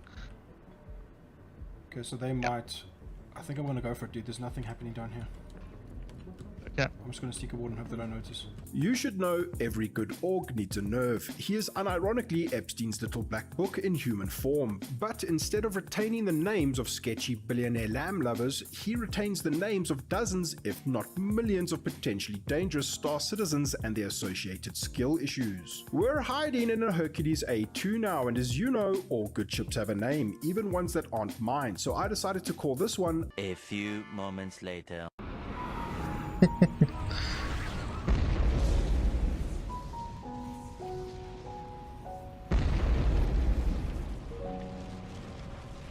Oh god. Once again, we've waited for so long that I stopped recording. What peak YouTube professionalism. Believe me, handsome viewer, no one is as disappointed as I or my majority American demographic that we missed out on 2 nuclear explosions, one of which soft deathed us, and a few moments later, we're still alive. And where there's life, there's maze. Don't forget to like and subscribe, and follow me on Twitch. Or What? Was that a bomb exploding on that ship? That was 3 bombs. Hey, they could have one more. Yeah. Alright, well, you guys have a good time. I'm gonna see you.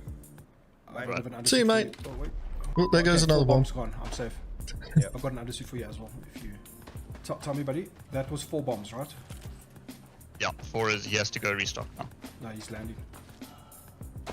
I'm gonna panda punch this bloke in the box. An A2 scumbag piece of shit. What? Calm down, Voidy. It's just a game, mate. Yeah, somebody else has moved in on the facility, I think. Maybe this wasn't Avenger Squad, maybe Avenger Squad just moved in. Yeah. I don't know how I survived that second nuke, because it seemed to have destroyed that.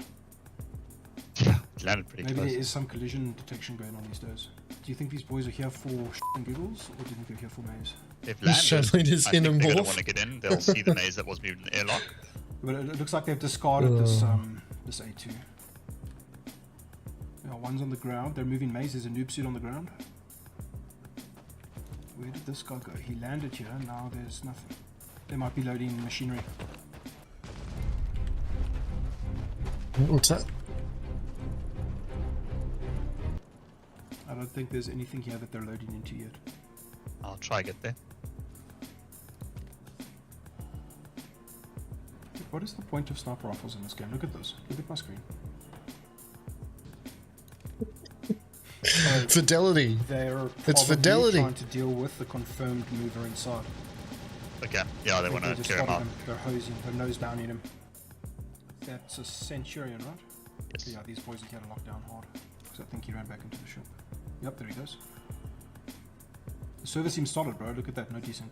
Okay, so dude, these guys are moving hardware. Bro, no, if we can steal their ship, this will be the coolest shit ever, dude. Yeah. We know products already moved. This is what I dream of. This is my dream setup right now.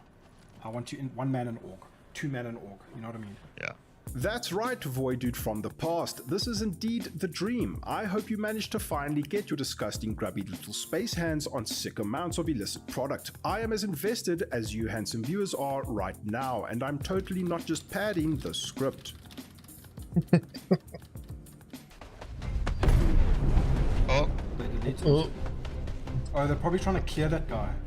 They're probably trying to other wipe, A2. you know, the guy who was moving inside that they took from. I think they're trying to make sure that he's dead or something. There's stuff taking place in the sky. Hello, Blue. They're deploying the Centurion into the mountains. They've got a nomad coming in. That Nomad. nomad's about to have a bad day. Hopefully they're distracted as I try get in. Yeah. Yeah, man, Calliope. Cut this.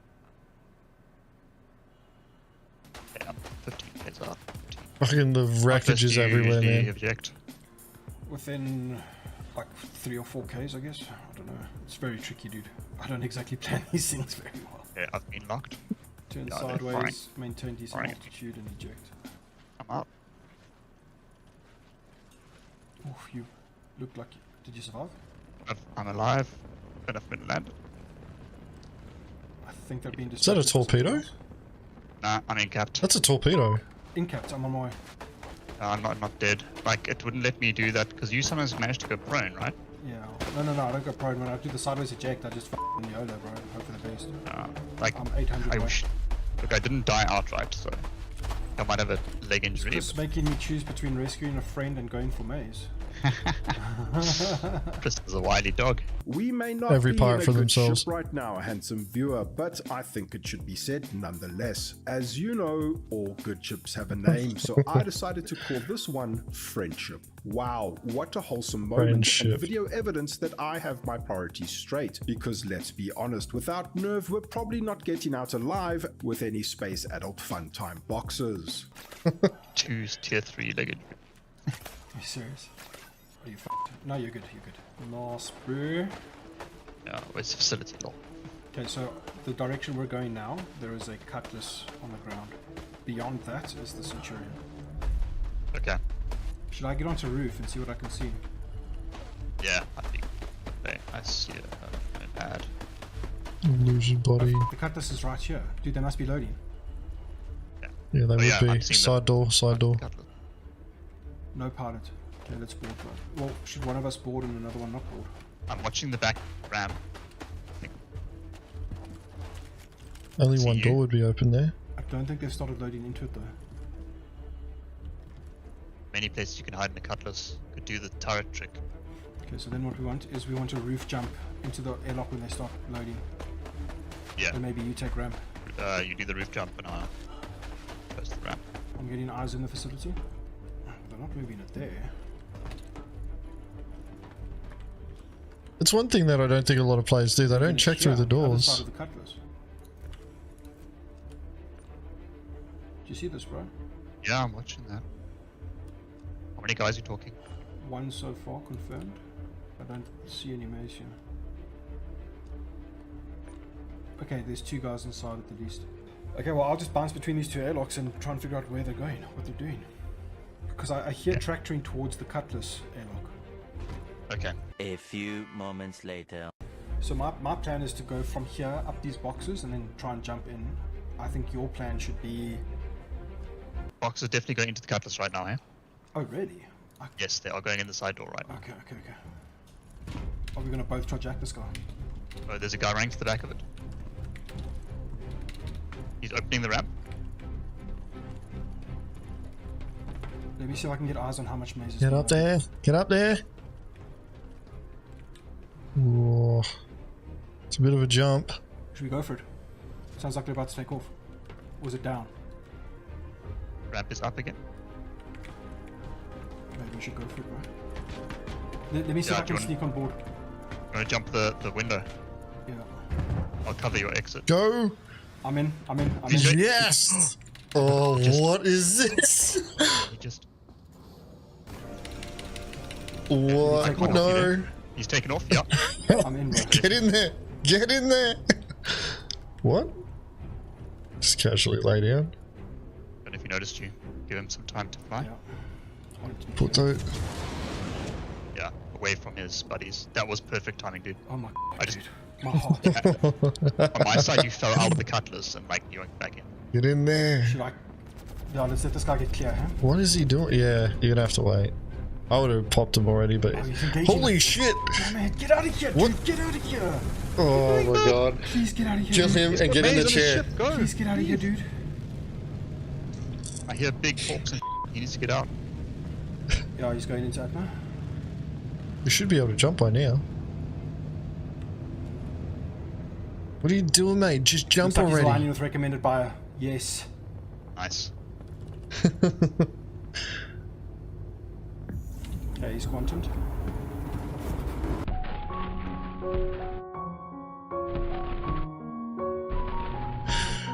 Oh no. Come on, Voidy, you can do it!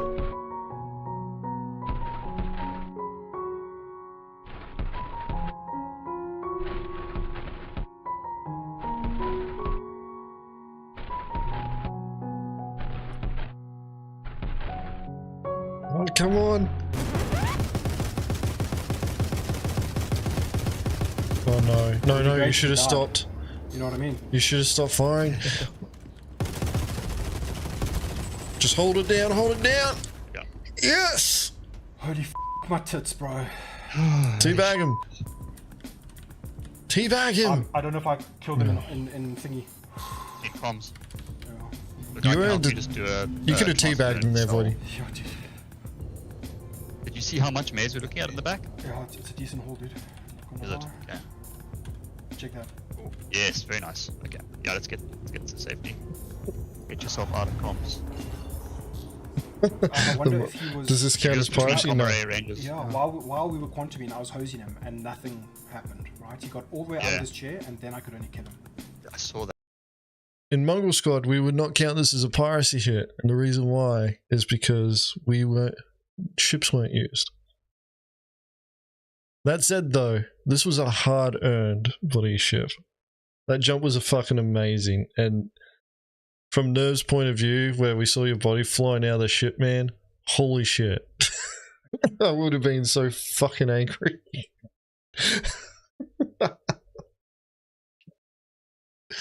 Oh god. But yeah, in Mongrel Squad, we will not count this as a piracy hit.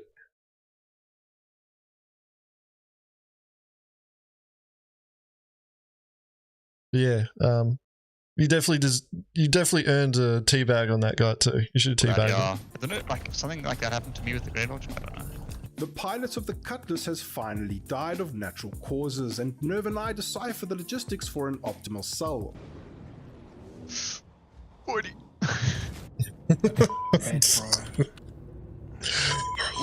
Fuck this game. Making sure that we tick off all the requirements for Ruto's elusive bonus. Oh my god. What a rigmarole, dude. Holy shit. Yeah, I should have really just taken the mission. And finally, we arrive at Devlin on Euterpe for our payday. 46 units. Nice. 517k. Sol. Successful. Ruto. Saying the right voice line. He's not saying anything. But Chris kicks us in our dirty space balls, and the Skinflint Ruto excludes us from our hard-won bonus payout. Man, what a Thank you, channel patrons and channel members, for all your support. Your incredible generosity continues to blow me away.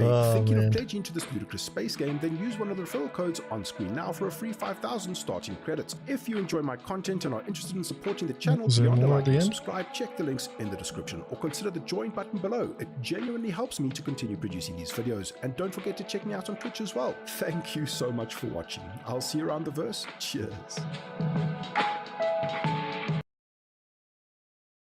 Well earned, Voidy. Well earned. That jump was amazing. Oh, God.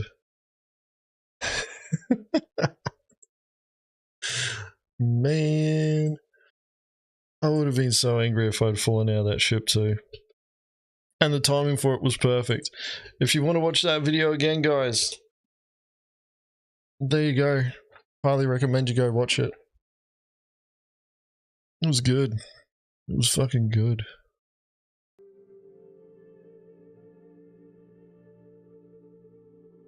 Voidy is one of the best SC YouTubers. He's definitely a rising star amongst the Star Citizen community. And, you know, it's because he's showcasing gameplay.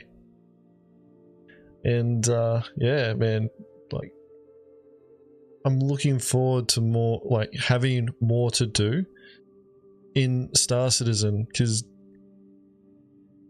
it's one of those situations like Jumptown seems to be producing some of the best content there, and it was looking like Ghost Hollow was going to be have potential, but nobody fucking is interested.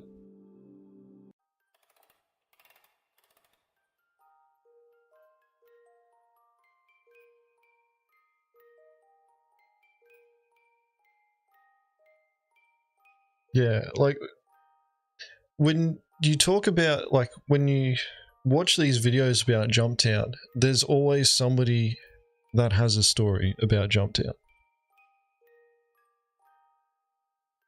Alright, Voidy, thank you very much for coming along, man. Keep up the good work. Appreciate it too, dude. We need to get you on for a bloody Mongrel Corps and hear the musings of Void. Yeah, like with Jumptown, you've always got bloody, a story. Everybody has a Jumptown story. And probably one of my favorite Jumptown stories is, it's actually, what's it called? It's actually features as a video on Mongrel Squad's YouTube channel here, where, what was it? It started off with Kingy. Like, the premise of the entire story is the best. Kingy, one of our members, he was a prospect at the time. He wanted to get some boxes from a Jumptown. He shows up at a Jumptown that just happened to also involve Trip Rodriguez. He streams on Twitch, and he was doing a 48-hour stream, and they were filling up this C2 full of maize. And unfortunately, we didn't get Kingy's point of view for it, but they told him, hey, you can't take any boxes for yourself. If you try to, we'll kill you. But you can help us move boxes onto our ship and we'll give you a cut.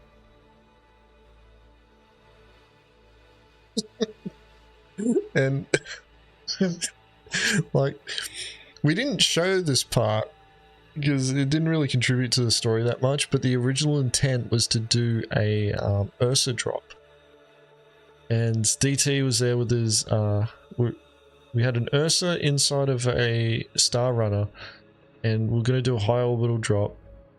And for whatever reason, DT was under the impression that you needed to decouple the ship, and he didn't hold the ship steady. So when we went to drive out of the actual fucking Mercury Star Runner, as soon as we've left the gravity grid, we've like snapped straight back up into the ship, and we destroyed the Star Runner and the fucking Ursa rover at the same time.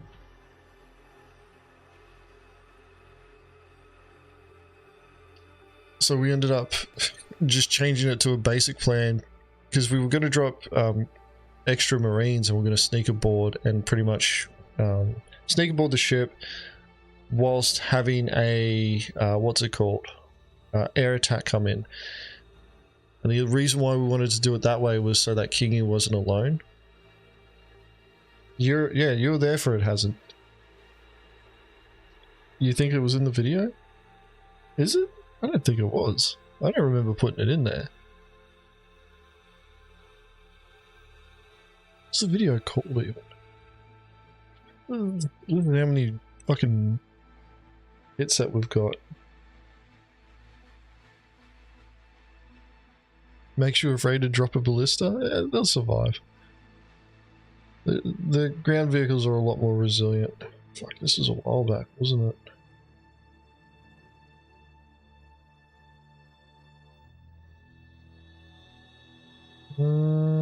Where are you? Like a 315 hit.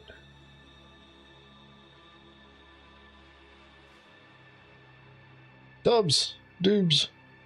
Tripped up at Jumptown was a hit. And it was a 316 hit. No. Highly recommend you guys go watch this one. This is one of my favorites. Purely big. Oh, that was a studio link. Moderation tools. Remove. Oh my god. Variable link. There we go.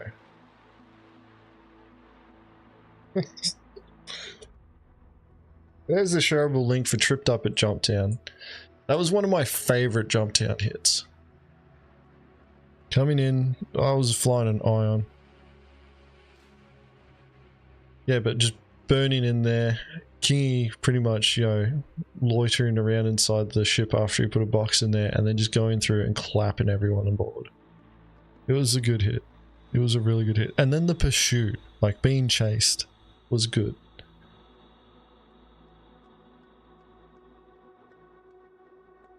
It was yeah, it was one of my favorite hits. That said, Symphony of Destruction is one of our more memorable hits. Honestly, I think we should petition CIG to add a wave-based gameplay mode where we fight NPCs that have been trained by ADI pilots.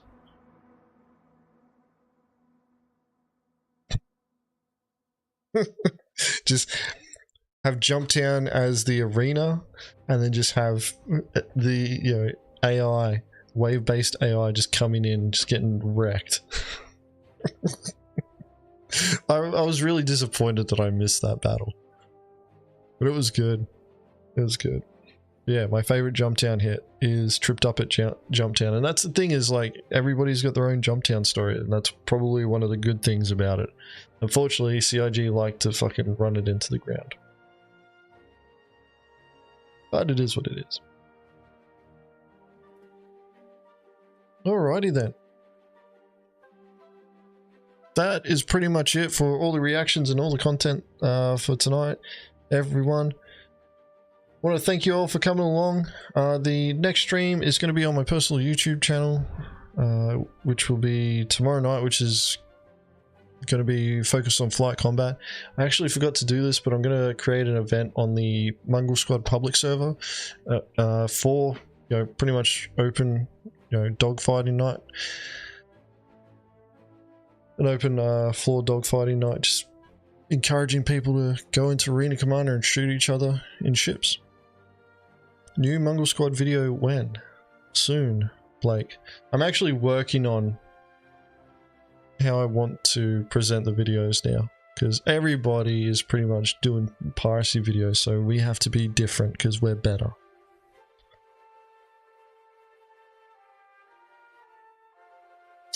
But yeah, next stream is going to be on my personal YouTube channel, which will be tomorrow at 7:30 PM Australian Eastern Standard Time, GMT plus 10, which is like 9:30 AM UTC plus 0. Math is hard. Might be a little bit later in the day. But yeah, I should have the link for it ready, but I don't, because I am a professional YouTube content creator that thinks of these things all the time.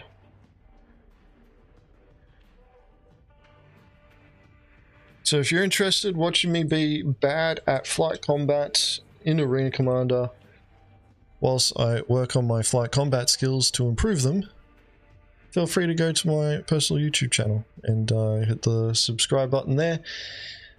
I am working on videos for the Mongrel Squad YouTube channel. I've started working on a script to do a overall story for all the hits that we're going to be featuring. Unfortunately, it's probably not going to have a lot of our different hits from the entire patch cycle, and judging from the way that I'm editing these videos, it probably won't go out until towards the end of 3.19. But I'm aiming to have it done before 3.19 actually transitions to 3.20. Yeah, that's it for me, guys. Thank you very much for coming along. Check out my stream tomorrow, and yeah, catch us all later.